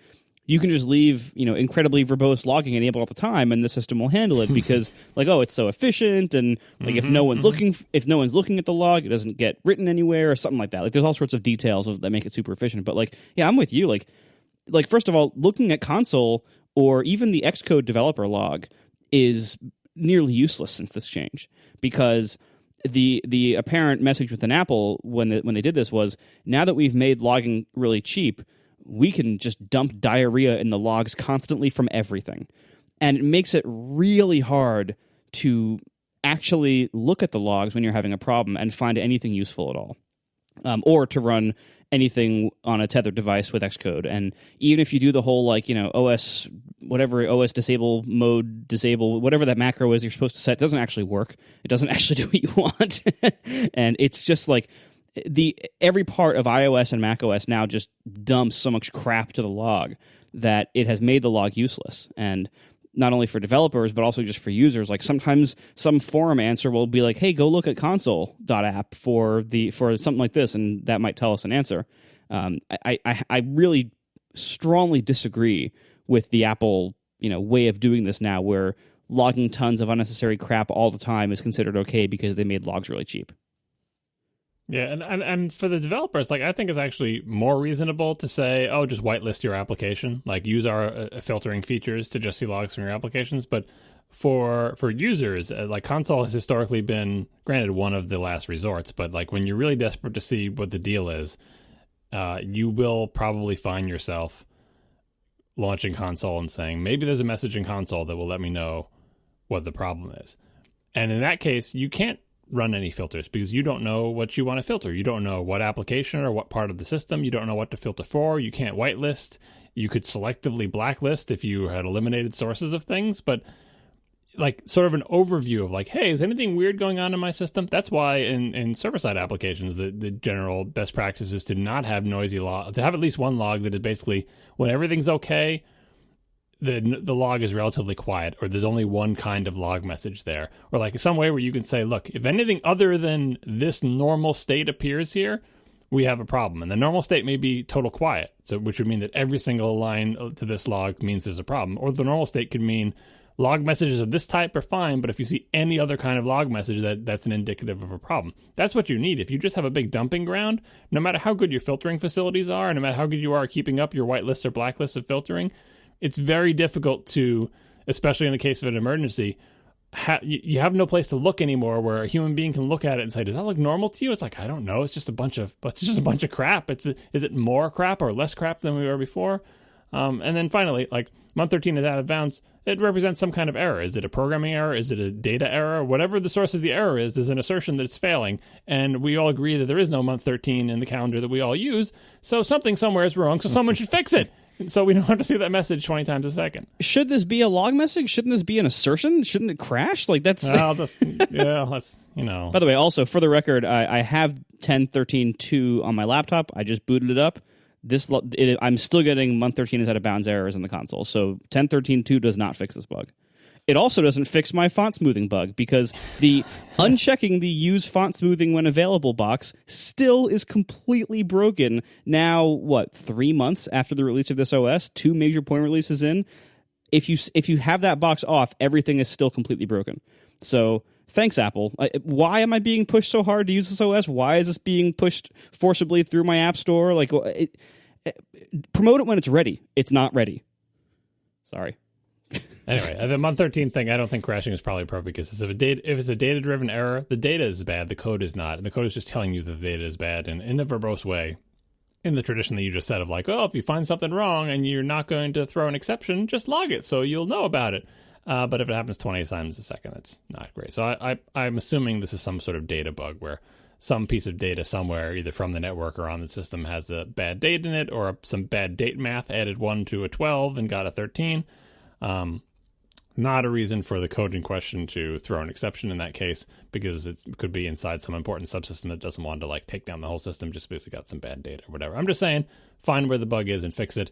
And obviously it is less urgent than everything else we've talked about, but irrationally, like I said, hygiene wise, for me, it feels mentally urgent to me that this stop being on in the console. So, not a good week for Apple last week. Between the root bug and this bug, it's just not good. But not actually, I'm going to say not, so it's not good, lots of bugs, but not actually that bad either, because in the grand scheme of things, Apple, like, either through luck, partially through luck, but also partially through things working the ways they're supposed to, Apple got fixes out in a timely manner. The fixes more or less work, plus or minus some minor fixes to the fixes. The user base in general, could have been much worse, but it wasn't. I mean, the reasons Marco said, local notifications only, the fact that the fixes came out pretty quickly. I'm not sure if any of these things even made it out of the little tech nerd circle onto like the evening news or whatever, into the wider world. Like, was there a front page New York Times story about everybody's iPhones bricking? Like, that would be worse, right? So it was unfortunate, and there was definitely some bad luck involved, but there was also some good luck. And I think Apple more or less functioned the way it's supposed to. Oh, you've got an emergency and a bug, all hands on deck. Let's fix the problem, and they fixed it. So, you can get pessimistic about the fact that there's all these bugs, and we've talked about that at length. But I'm mostly satisfied that Apple handled the situation the way you would expect a professional, good organization to handle the situation. Yeah, I would agree with that. Yeah, I mean, they're not like as angry as I am about how crappy they're treating High Sierra right now, and how it should not have been released. Period. Like this OS is still a beta, and should not have been released. And if they insisted on releasing it, they should not be promoting it as hard as they are. They should not be automatically prompting people to install it as much as they are. But all that being said, they are making software. Bugs happen. They are fixing them. Bugs happen on both platforms now. Like, this isn't just a Mac thing. Like, iOS has problems, Mac has problems. As long as they fix the problems, they're doing their job. But High Sierra is not ready. I mean, I don't know why you say that. I have it on every one of my machines, and it's been fine. It's just very upset about font smoothing. Apparently. Well, and root and month 13, like, this, it's not that it has one problem. High Sierra has lots of problems. I don't know. I mean, it depends on if you encounter the problems. Like, if the example I used, I had all these trepidations about installing it, right? And then eventually I just did install it on my wife's computer, and it's been fine. I mean, I'm sure her console's filling right now with month 13 being out of bounds. But beyond that, it's more or less works. So it's hard for me to gauge, like, what is the stability of this thing across the entire user base. Some people have more problems with it than others. None of us have the Windows Server crashing bug, which would certainly be something that would make us all screaming that we shouldn't have upgraded, right? Because if your computer crashes every 30 to 60 minutes, like hard crashes, kernel panics, that's bad. But I don't know. I feel like Apple probably knows what the stability is like. Certainly it feels shakier than we wish the Mac operating system ever would feel. But early releases of all major updates are like that. And certainly, as we said in the last show, it doesn't live up to the billing as a stability release, like as it was pitched. But it's hard for me to gauge exactly how dire it is. And I still remember the bad old days of 10.5.0 and even 10.6.0. And like all the zero releases back in the old days were just so much worse. Like it would make your computer unusable. But Marco's right in that they didn't push those. They didn't automatically download those and throw things in your face to tell you to upgrade. Like, no one even knew Leopard was out until most of us had suffered through 10.5.0, 10.5.1, and 10.5.2. So it's a different world. Yeah. Tell us about your iPhone, John. Do we have time for this? I guess we do. My iPhone is full. What is that? So, wait, what size did you get? I didn't. Here's the thing. When here we go. We've all seen the Google ads where they like part of their advertising campaign is they show up that little dialogue that says like never see this again, and it's the little iOS dialogue that comes up and says like whatever it says, your iPhone is full or you're out of storage. I don't remember the exact wording, but that's been in ad campaigns for Android devices, specifically for Google Android devices, I think, for a while now, and I had never seen that. And so when it appeared, my first question was, how big is this phone? Because I had forgotten. It's an iPhone 7. I bought it a long time ago. I don't remember what size I got. I was surprised to learn that I got a 128, which I normally don't do. Like, I normally get the smaller size. So I'm like, oh, I don't have that much stuff on it, and it's not a big deal. It used to be that, back in the old days when the cameras on phones and iPod Touches really sucked, the biggest thing on your phone or iPod Touch, which I keep saying because that's what I had at the time, was your music. And I was like, oh, I'm not going to put my whole music collection on there. I'll just put my 3-Star Plus playlist on there, which is like the songs that I like from my music collection, essentially. I'll just put them on there, and that's not that big. And that's the biggest thing that's going to be on my phone, and my music collection doesn't grow that much. So all I need to do is get a phone or iPod Touch that fits my music collection, and I'll be fine. But now the cameras on phones, and maybe iPod Touches, are super awesome, and we all take lots of pictures with it, and the pictures are big. And I filled my 128 gig phone with, yes, my music collection, which doesn't get that much bigger very often, but with photos. I filled it with photos. So, you go to, like, the dialog pops up, it says go to manage storage. You look at what's taking up all this room, and you're like, guess what? Photos. And then second place, music. And then third place, everything else, right? So now I'm in this situation, and I'm like, I saw this ad campaign, so I'm like, yeah, but if your phone fills up, like, you could fix that, right? It's pretty easy to fix. And to its credit, iOS has this pretty nice storage management screen where it will suggest a whole bunch of things you can do to get space back, and it will tell you exactly how much space you'll get back in priority order, the biggest things first. You can do the thing where you let the operating system offload apps that you don't use, and it tells you what the consequences of that are, and it tells you how much space it'll save. You can get rid of attachments on messages, and it tells you how much space you'll save. You can delete messages older than a year, and it tells you how much space that will save, and all sorts of stuff like that. I was really impressed with that screen, which I had never seen before. My problem was I didn't want to do any of those things. What I wanted to happen was iCloud Photo Library to say, I am now going to eject photos that you haven't looked at in a long time and save only the tiniest of thumbnails for them. And I'm going to do that across your entire photo library, shrinking it dramatically. And I should have done that 17 hours ago when I saw you were running out of room on your phone, but I didn't. Instead, I waited for your phone to completely fill up and then stopped you in the middle of filming a video of your cute dog. And popped up, literally in the middle of filming a video of my cute dog, and popped up a dialogue that says, your phone is full. I'm like, well, make it unfull. Like, the whole point of optimized storage on my phone, get rid of photos that I haven't looked at. Like, I have thousands of photos that I have never looked at on my phone. Get them off my phone. That's the whole point of optimized storage, right? And I know people have had the same frustration on their Mac, that, like, they set their Mac to optimize storage, and their Mac's disk fills up, and they're like, come on, photos. Optimize storage. Like, the whole point is they're stored in the cloud. I don't need the full res ones here. Download them on demand. Get the full res ones off of my system. So I didn't know what to do. So I'm like, I guess I'll try deleting some big apps. I guess I'll finally delete GarageBand that I never use because it's like 600 megs or whatever. Like, I deleted some stuff thinking maybe it's just a lag. Maybe, the photos thing just takes a little while to catch up and it'll flush stuff out. But sure enough, like a couple of hours later, phone full again. I deleted some more stuff. Next day, phone full again. Like, every time I try to take a picture, it would happen literally when I'm taking pictures and videos, just like on the ads, because that's when, like, the thing would fill up or hit some threshold. So I was like, I have no choice. I have to basically turn off iCloud Photo Library to convince it to delete these photos off my Mac, because it's just not doing it. So I turned off iCloud Photo Library, and it said, do you want to keep these photos in your Mac, or do you want to trash them? I said, go ahead and trash them, because they're all safe in the cloud. They're all safe on my Mac. Like, they're in a million different places. I don't need them to be on my phone. I never look at them on my phone anyway. And by the way, remember, the photos on my photo library is not the family photo library. It's just my photos. The family photo library belongs to my wife. So I'm only talking about a tiny subset of the vast amount of photos I have. And I import all of my photos into the family photo library, like painfully and manually. There's no good way to do this. So I wasn't really worried about the data, right? Because it's not the real photos, and they're all in the other thing. So I told it to delete my photo library, and I clicked delete, and it went through, and now it's like it's removing space, and I'm seeing space come back. I get many, many gigs free, and I'm like, all right, I've solved this problem. And then I found myself in the managed storage screen. I guess I was just trying to look at what the progress was or whatever.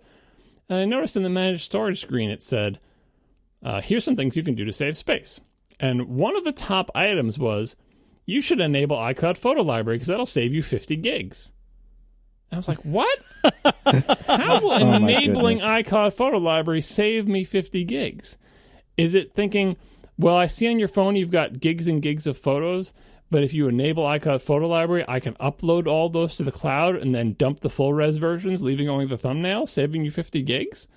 Like, that's the only way I could reason about that. Like, that's how it was telling me it would think it would save space. And I would say, look, let me tell you, I had it enabled, and that's when my phone filled, and it didn't seem like it saved me space. But anyway, because it offered that to me, I said, all right, I'll take that bet, phone. I'll enable iCloud Photo Library right now. Let's see if you save me 50 gigs of space. You're beating me up about setting my clock back, and this is the sort of thing that you do? Like I said, to clarify, like, these photos are all safe and sound somewhere else. Like, this is not the real family photo library. Like, this is just me versus the phone to see. Like, if you're going to tell me that I'm going to save 50 gigs, but I'll enable it. And so I enabled it, and I think what I did was I enabled it so quickly after I had disabled it that it hadn't deleted all the photos on my phone. It had just deleted many, many gigs of them. And I re-enabled it, and it went through this thing that said, uploading photos, and I was like, oh no, is it uploading like duplicates of these photos? Surely it knows that it has already uploaded all these. Like, and it did. It figured it out. It said, it's like, I got to upload like 9,000 photos, and it was like, I'm all done, because all those photos were already uploaded, so it didn't actually re-upload them, no duplicates, and then it just sat there in a steady state. So I'm like, well, this technique worked. Disable iCloud photo library, tell it to delete. Wait a short time for it to delete several gigs, then re-enable it, let it figure out that everything that's on the phone has already been uploaded, and let it just say, well, there's nothing for me to do. I guess everything's fine on this phone. So that is my update on my full phone. I'm not sure if I dealt with it in the right way. I'm not sure what the right way really would be. And just to go through the things that I didn't want to do, I didn't want to delete message attachments just because I'm stubborn and I'm waiting for that stupid iCloud message sync thing to happen, so that all my messages would be in the cloud and I could delete them locally. Like, I didn't want, people send me cute videos. I don't want to save them to my video library, but I don't want them to be gone, right? I didn't want to delete a bunch of applications, especially ones that I might not be able to re-download from the store, although there's fewer of them these days because of the 64-bit thing that killed a lot of my cool 32-bit apps. RIP flight control.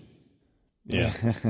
I didn't want to delete any big games and stuff that I play, because I may not play them that often, but when I do want to play them, I like the fact that it's there and I can just launch it and play with it. I didn't want to delete any of my music because I already had a minimal set of my music on there, and I didn't want to stream music. Like, it was just another option that I could have done, but I like the fact that the music is on there. What I did want to happen was for the photos to flash out. So anyway, I took the phone up on its bet, and it sure didn't save me 50 gigs, but my phone is no longer full again, and I guess what this means is the next time I get a phone, I'll be sure to get the 256 or whatever the biggest size they offer is, because now I'm apparently one of those people who fills his phone. I will say a useful tip that somebody told me somewhere, or I found somewhere when I was setting up my laptop last, is on iOS you're screwed. You're up to the the iCloud gods to do what they need to do with optimizing storage, which they seem to not do reliably. But on the Mac, I strongly recommend this tactic where, if you're going to have like your main Mac download all the files and not download originals, fine, do it normally. If you're going to use iCloud Photo Library and have it optimize storage on a Mac, if you have an idea of how much disk space you want that to use at most, create a sparse bundle disk image and locate your photos library on that, and you can just have it auto mount by adding it as a login item in your login items. And so I have a disk image called Photos that I set as a maximum size of, I think it was like 20 gigs that I chose, something like that. That's why I've been doing it on my new old laptop, and it is wonderful because it filled that up maybe 2/3 of the way and then just stopped. And so now I can control exactly how much disk space it uses, and it will never exceed the limit on this sparse bundle.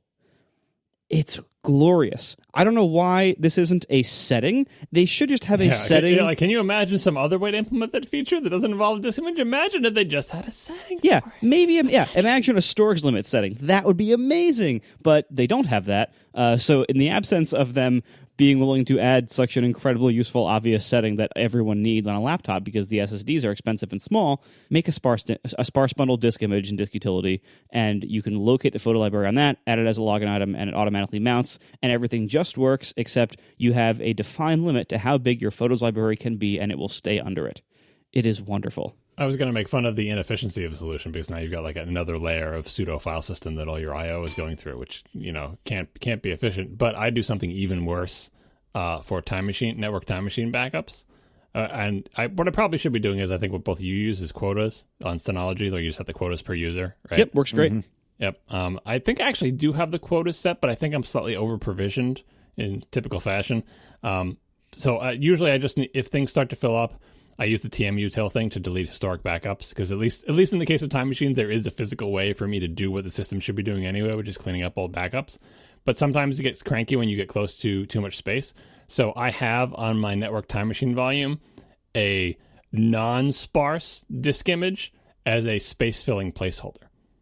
Like many gigs of a space-filling placeholder. My word. And if I ever get to the point where I'm really super full and Time Machine needs scratch space to get it out of its bind, guess what? I take the space filler, chuck it in the trash, empty, delete it, resolve the Time Machine thing, and put back the space filler, which is, it's disgusting. It reminds me of that awesome story. I I hope it's not apocryphal. It's one of my favorite internet stories of the experienced game developer who has some mandate to fit I forget, I'm going to messing up the details, but to fit all the assets for this game in a certain amount of memory.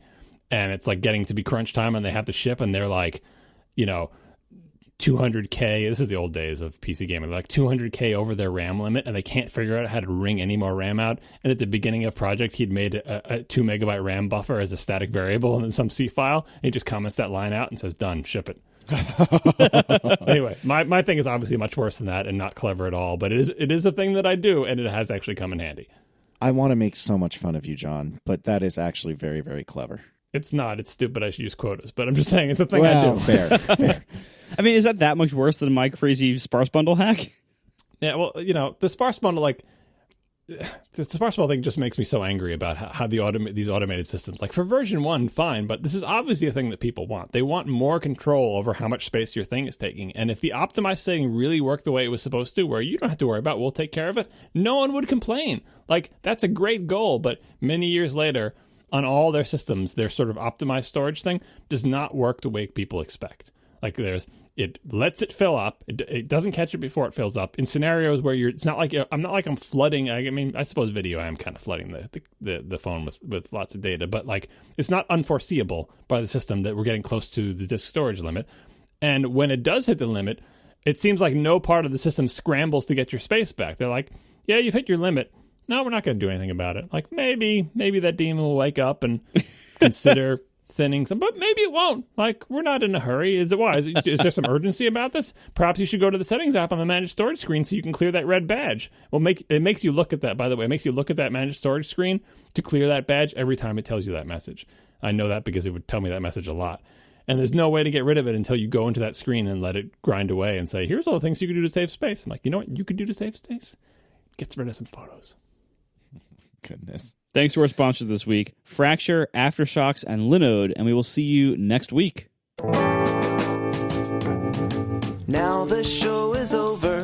They didn't even mean to begin, 'cause it was accidental. Oh, it was accidental.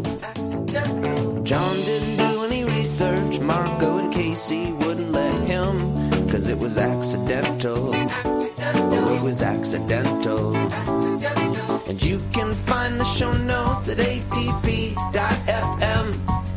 And if you're into Twitter, you can follow them at CASEYLISS.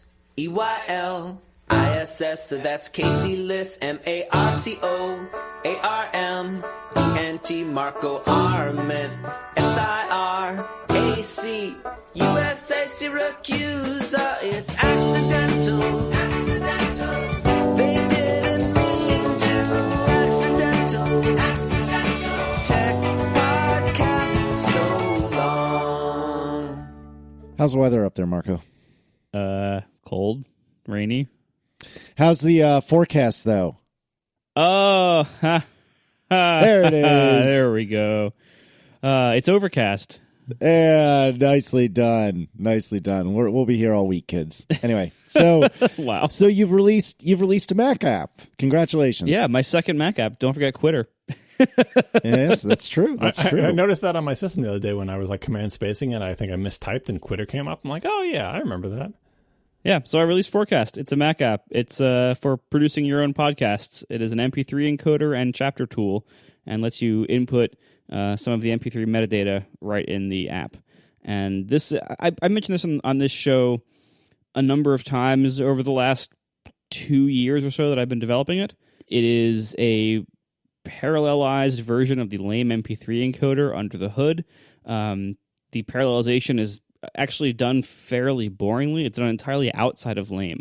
By the way, lame is a terrible name. That's kind of like an ableist problem name now, but this was named a very long time ago before we were as aware of these things, and I didn't name it, but it happens to be the best MP3 encoder. So I apologize for the terrible name, but it is called the lame MP3 encoder. It is pretty much the only way you can encode an MP3 legally today without using software that had a pre-existing deal with the Fraunhofer Institute that was the creator of the MP3 originally back in like the late 80s and it was them whose patents expired this past spring. When their patents expired, they stopped licensing their encoder at any price. Believe me, I tried. So the only way to encode MP3s legally today, if you don't already have a copy or a license of the lame MP3 encoder, like Apple does with the iTunes and Logic, is to use the lame open source project. So anyway, that's what Forecast does. And the parallelization happens outside of that. I basically split the file into chunks, send them each to a copy of the regular standard libmp3 lame that comes with the source distribution from Homebrew, rejoin those chunks after they are encoded into one contiguous MP3 file. Because as I mentioned earlier in the show, during the question about dynamic ad insertion, MP3 file format is easily spliced and easily rejoined and hacked up like that without causing too many problems as long as you're a little bit careful. So that's what it does. And it is optimized for the workflow that me and some of my podcaster friends have, which is we create MP3 chapters as markers in Logic Pro. You can also do this from Adobe Audition. And I don't think there's a good way to do it from Audacity, unfortunately. I know people are trying. I'm not yet aware of a way to do it. But anything that can export markers as metadata in a WAV file, Forecast will try to import that as chapters. You can also create them manually, but I wouldn't recommend that because the interface for doing so is awful because I don't do that. Also, it's all a table view with Cocoa bindings, and that makes a bunch of weird little behaviors and inconsistencies and bugs that I need to get rid of by dumping Cocoa bindings, but that's a lot of work, and I haven't gotten there yet. Anyway, so I released this app, and I released it for free for lots of reasons that, I don't know, I can talk about if you want to, if you care. I've talked a little bit about some of this stuff on Under the Radar, but I don't know. What do you guys want to know? Where should I start here? So what was the motivation? It was simply just efficiency? Yeah, pretty much. It was, I wanted, first of all, the way I was encoding this show before was by using the command line version of lame. And I was doing that, I wasn't using the built-in MP3 encoder in Logic, which is the Fraunhofer encoder, which is actually a little bit better quality for low bitrate speech and also a little bit faster. But I wasn't using that because I wanted, as part of my workflow, to automate things like putting in the right artwork for the show, putting in the right podcast title and episode number and everything. So I had like some shell scripts to do that before, and I would shell out to the lame MP3 encoder on the command line. And encoding an episode of the show would take like 4 or 5 minutes. That's, to an impatient programmer, that's just death. Like, just have to sit there and wait. And every time, like, if I wanted to change the file, I have to then wait another 5 minutes for it to re-encode, and it was a pain. So I've always loved hacking audio stuff. As you can tell from some of my career choices, always loved it. Always loved dealing with audio. And so I decided, you know what? There has to be a way to make this parallel. I have all these cores sitting around doing nothing on my computer while one core works its butt off for 5 minutes. This is incredibly offensive to me. Like, let me figure out a way to solve this. And in addition, I realized, like, if I control like a GUI version of the encoder, I can save myself some time in other ways. For instance, we host this podcast on Squarespace. Well, we host the website and the feed on Squarespace. The files are hosted at Libsyn. And that's a setup I recommend, by the way. But anyway, the Squarespace requires that you paste in the file size and the duration of the podcast file that you're hosting elsewhere. It doesn't just fetch that; it requires that you paste it in. So I figured, like, if I can have a tool that like helps me easily copy those things to the clipboard, I can save a few steps there. If I have a tool that can maybe pre-fill certain things based on what I did last for that same podcast, I can save some time there. I also wanted to get involved with chaptering my show, our show, and the Germans kind of convinced me to do it. The Germans are frustratingly right a lot of the time, and I love the Germans. Anyway, so they convinced us all over time. They wore us down and convinced us all that we should probably have chapters on our show, and I wanted to do that. And I was not happy with the state of the tools to do that 2 years ago. They were pretty minimal and almost non-existent. And so I wanted to basically solve all these problems at once. And so I did. I made an app that was basically my ideal app for podcast encoding and post-production work. I basically made it for myself to save myself time, and it does dramatically so. It saves me tons of time every week now that I produce multiple shows, and even if I just produce this one, it would still be worth doing. And then I had a private beta with many of our podcasting friends, probably most notably the people at Relay, Mike, Steven, Jason Snell. They were wonderful beta testers, and they uncovered lots of little bugs over the years, and we've hopefully fixed them all. And here we are. So why free? And I know you talked about this on Under the Radar, but what's the kind of short version? The main reason is that my expected number of paid customers for this, like if I would have charged money for this, the total number of paid customers I would expect to get is maybe 100. Like, there aren't that many podcast producers relative to other professions. Among podcast producers, there aren't that many of them who are willing to try some random tool like this from me. And because the volume would be so low, I would have to price it at like $50 or more to make it worthwhile. And I just figured the market would be so small that, if this was a paid app, the market would be so small that the total amount of money I would make from this is, not that great. And the cost of supporting an app that was paid to that level is very high. Like, if someone pays $50 for an app or more, they expect a certain level of support for that money. And I did not want to offer that level of support for the anticipated very low customer volume that this would probably generate. And then secondarily, I realized there's actually strategic benefits to this for Overcast, where if I supply the encoder and I control the encoder's UI and features for a bunch of popular podcasts, and I also control the podcast app, then I can do cool features.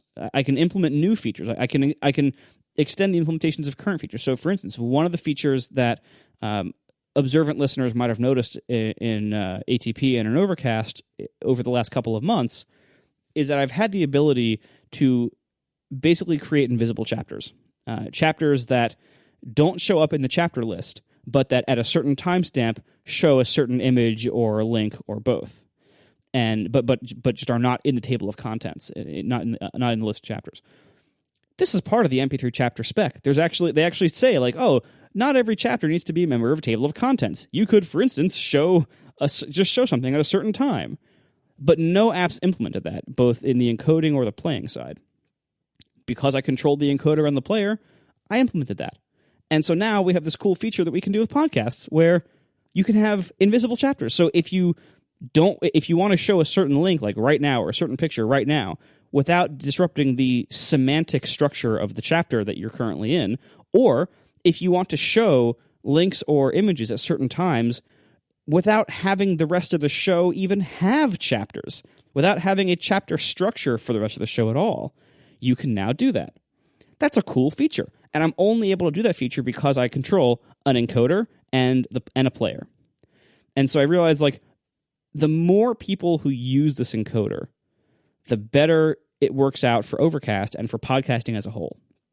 And so I decided, because of the combination of those strategic benefits and the fact that any paid income would probably be pretty small and would probably bring a large support burden for that smallness, I decided free was the better approach.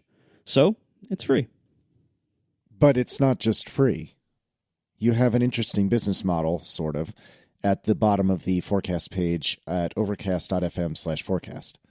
Oh, yeah. I say something along the lines of if you use this and you find it useful for your podcasts, I would appreciate if you occasionally promoted Overcast.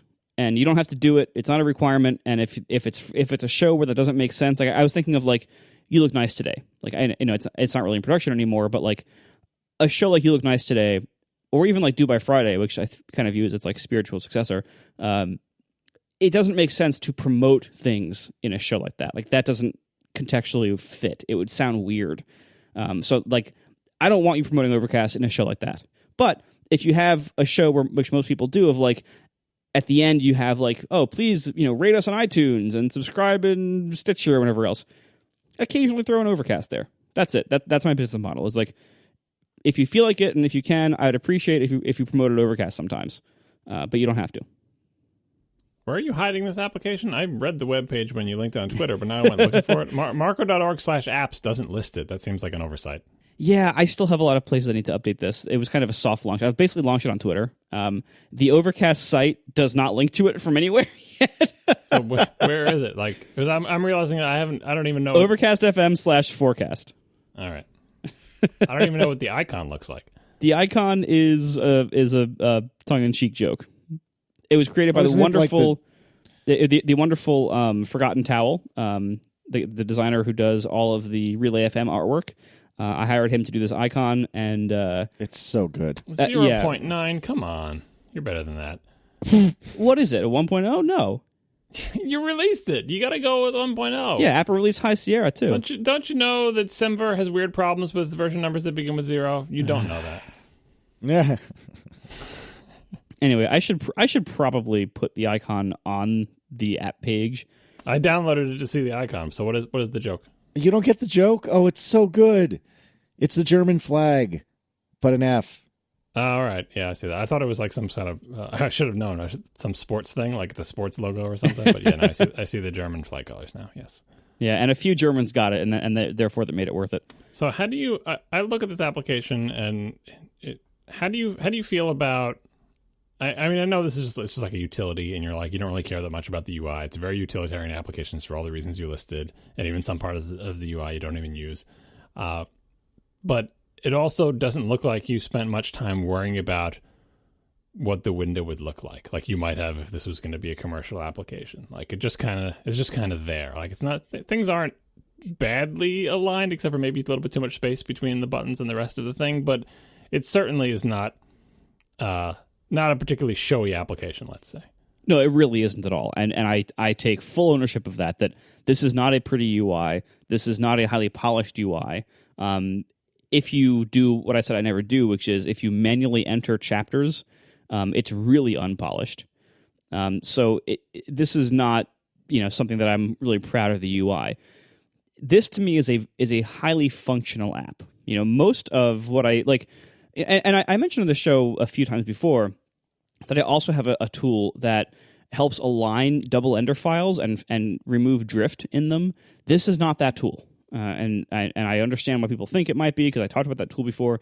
This is a separate tool. That tool is an even less polished command line app that has tons of weird bugs and edge cases if you don't use it exactly the way I use it, and even then, sometimes if you do. And so that is nowhere near releasable state. It doesn't even have a GUI at all, and even the command line version is really not particularly releasable. This is a small step above that. This has a GUI. It is not a good interface. It is not a polished interface. But this is a tool for pro workflows that are like mine. Even if no one else ever uses it, it works great for me, and so I'm happy with that. It's hard to justify spending a lot of time on it, like polishing it up, when I also am maintaining Overcast and having to update that and move that forward and everything. So it's probably never going to be incredibly polished in the UI. I just want to make sure that it's really useful. And so, like many pro tools, it's kind of ugly, but just functional. You should have a drawer. I actually had a drawer in one of the early versions. I was thinking, like, it would be like one of the things that is an obvious next step for features for this app is to have a little player and to have it like preview and simulate how the chapters would look in a player and be able to seek to them and play them and everything to make sure that they're right. You got to bring back the old visualizer from Overcast. Yeah. I still have all that code, obviously. Yeah. So so if you're going to add a player to this, a drawer is kind of the obvious way to do it. No, it is not the obvious. It's the obvious joke way to do it. Didn't they just deprecate that like this year? I wouldn't do it, but I was tempted to do it. Yeah, a floating brush metal window is the clear way to do that. Oh yeah, definitely. Textured. Sorry, it's not brush metal. Yeah, textured. Yeah. Looked like iSync. All right, so I have two questions for you. Number one, do you have any kind of analytics anywhere, just so you know, like, was this market as small as you thought, or have you had, 11 billion downloads and turns out you might have miscalculated? I can figure this out now or later. I don't need to do this like in the app, and so I haven't yet.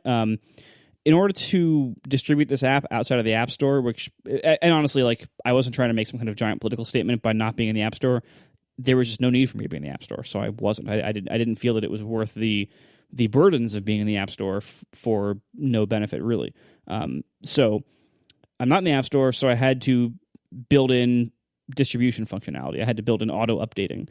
And the way you do auto updating in Mac apps is through the Sparkle framework. This is how pretty much everyone does it.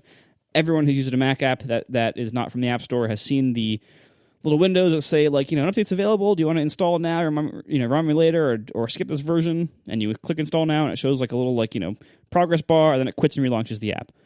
There's a reason why those are the same across pretty much every app. They all use the same framework called Sparkle, and so the way Sparkle works is once a day or whatever, when you launch the app, it checks a server's RSS feed, and it's a special RSS feed that is for versions of the app. So for me to distribute this, I had to basically build all that. And I when I made Quitter, I built like a very, very basic version of that that's just basically all like shell scripts that would generate static files and then upload them to my server. For Forecast, this is an Overcast product. I wanted this to live on the Overcast servers. I wanted to finally do like a little bit better of a job, so I kind of made my own crappy little version of iTunes Connect for it, where like I can upload a build and a script on the server reads the build number and the version number out of that build, signs it for Sparkle update mechanism, like there's a signature involved, so signs it for that, and then creates like an entry. Then I can enter release notes in that entry, and I can say whether it's released or not. So I can actually very easily add a thing to the system that remembers how many people check that RSS feed every day and reports to me roughly how many users there are. Or I can just log like how many downloads the file has, which I also don't do. Sure. I probably should be doing that, but I'm not. But overall, the response I've gotten on Twitter so far has been huge. It's been way bigger than I expected, and I think this is really a good sign. There's a lot more podcast producers out there than the people I know. It isn't so many that I regret releasing it for free, because I think if it wasn't free, many of them wouldn't try it because they don't know me and this is just some random thing. But because it's free, it is spreading pretty wider than I expected it to spread so quickly, especially since I'm linking to it from nowhere on the site. So yeah, so far it's going pretty well. Good. And because it's my favorite thing to ask, what was the either hardest or crummiest part of the entire process? And I think that your Under the Radar episode talked about a lot of the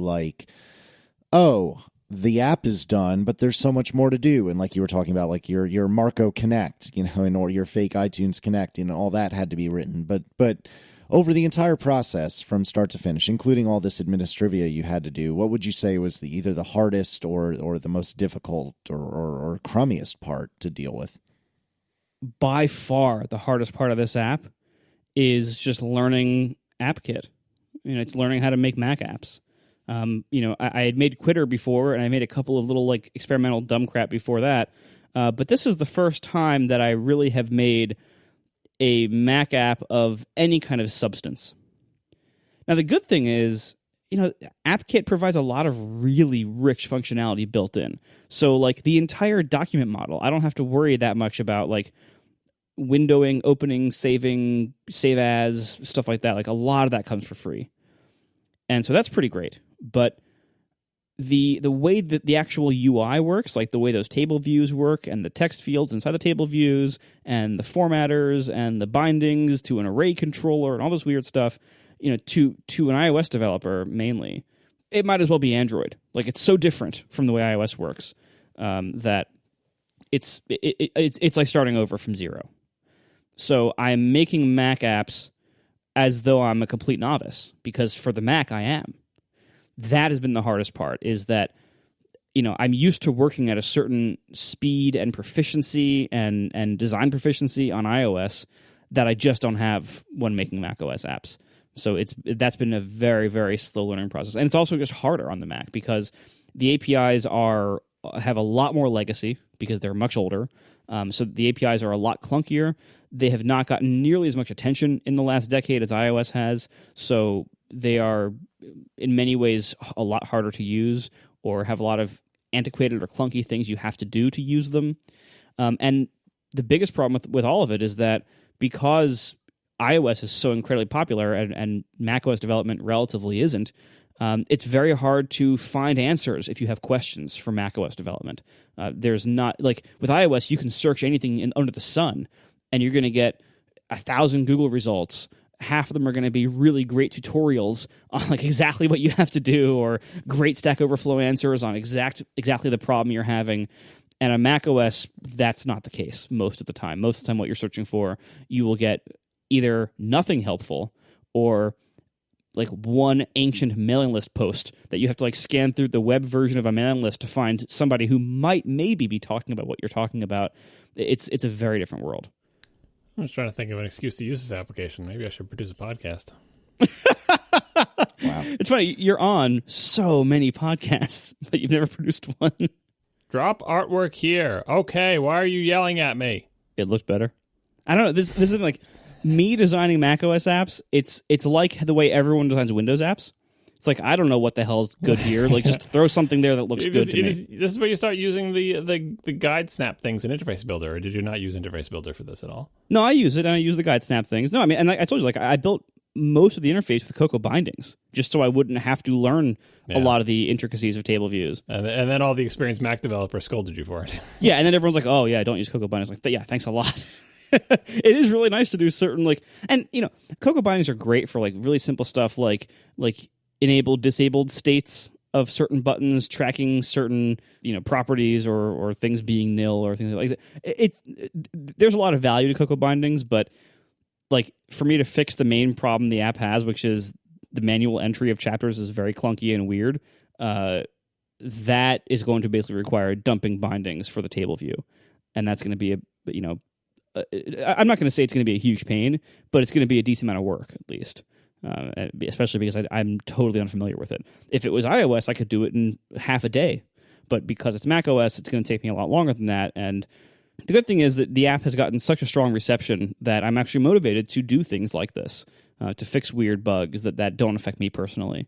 But I do have to also keep that in check with, like, this is not my primary job. My primary job is Overcast, and I need to make sure that Overcast is not going to suffer from me working too much on Forecast.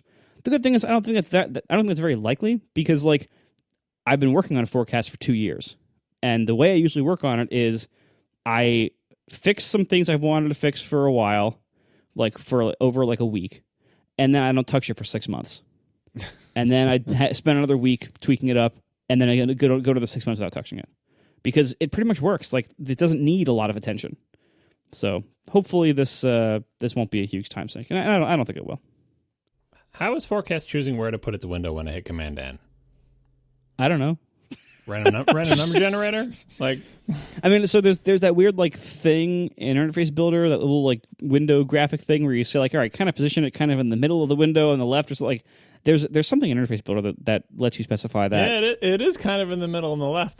I wondered if this was a conscious choice, or it does remember the window position between quits, which I'm assuming you're picking up for free as part of like the save restore. I think save so. Thing. But if you close all the windows and hit Command-N, a new window appears in a location that, I mean, it's not random. It's always the same place, but it's like off-center to the left, kind of the middle vertically. Yeah, I've selected that in the thing in Interface Builder that does that. I wasn't aware that was a global. I figured it would just use the last one, and that would be like the very first time it ever made a window, it would create it there. No. All right. See, this is the problem. Like, I don't know how to do this on Mac OS yet. Like, yeah, that's fine. The other thing that surprises me is that you use a Mac every day, but like, you know, when you laid out like the preferences dialog, that's laid out like no preference dialog in any Mac app, and you use Mac apps all the time. Like, you see preference dialogues, but there's like 3 preferences. I know, and yet surprisingly laid out in kind of a weird Marco kind of way. And the thing is that this is the thing I want to emphasize. Just because you use a Mac application all the time doesn't mean you consciously know, like, if I'm making a dialog from scratch and I have like 2 text boxes, two radio buttons, and a button, how do I put them so it looks like correct? Right. And I had so, like, this stuff took me so long to try to figure out, because I am not a Mac developer.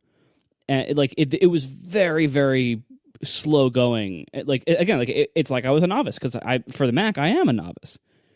And even using a Mac for all these years. Yeah, that's what I'm saying. You don't think about it if you're not actually dragging the controls out. Because when you see like a Mac dialog box, you're like, oh, it looks more or less right. But then you see one that doesn't quite look right. There's something off about it, but you can't quite place it. It's like, what would fix this? Is it just because the button on the bottom is centered? Is it, what is the problem about? I don't know. Anyway, it's fine. I appreciate you. Your icon does look like a sports logo, though. I don't know why I keep thinking that.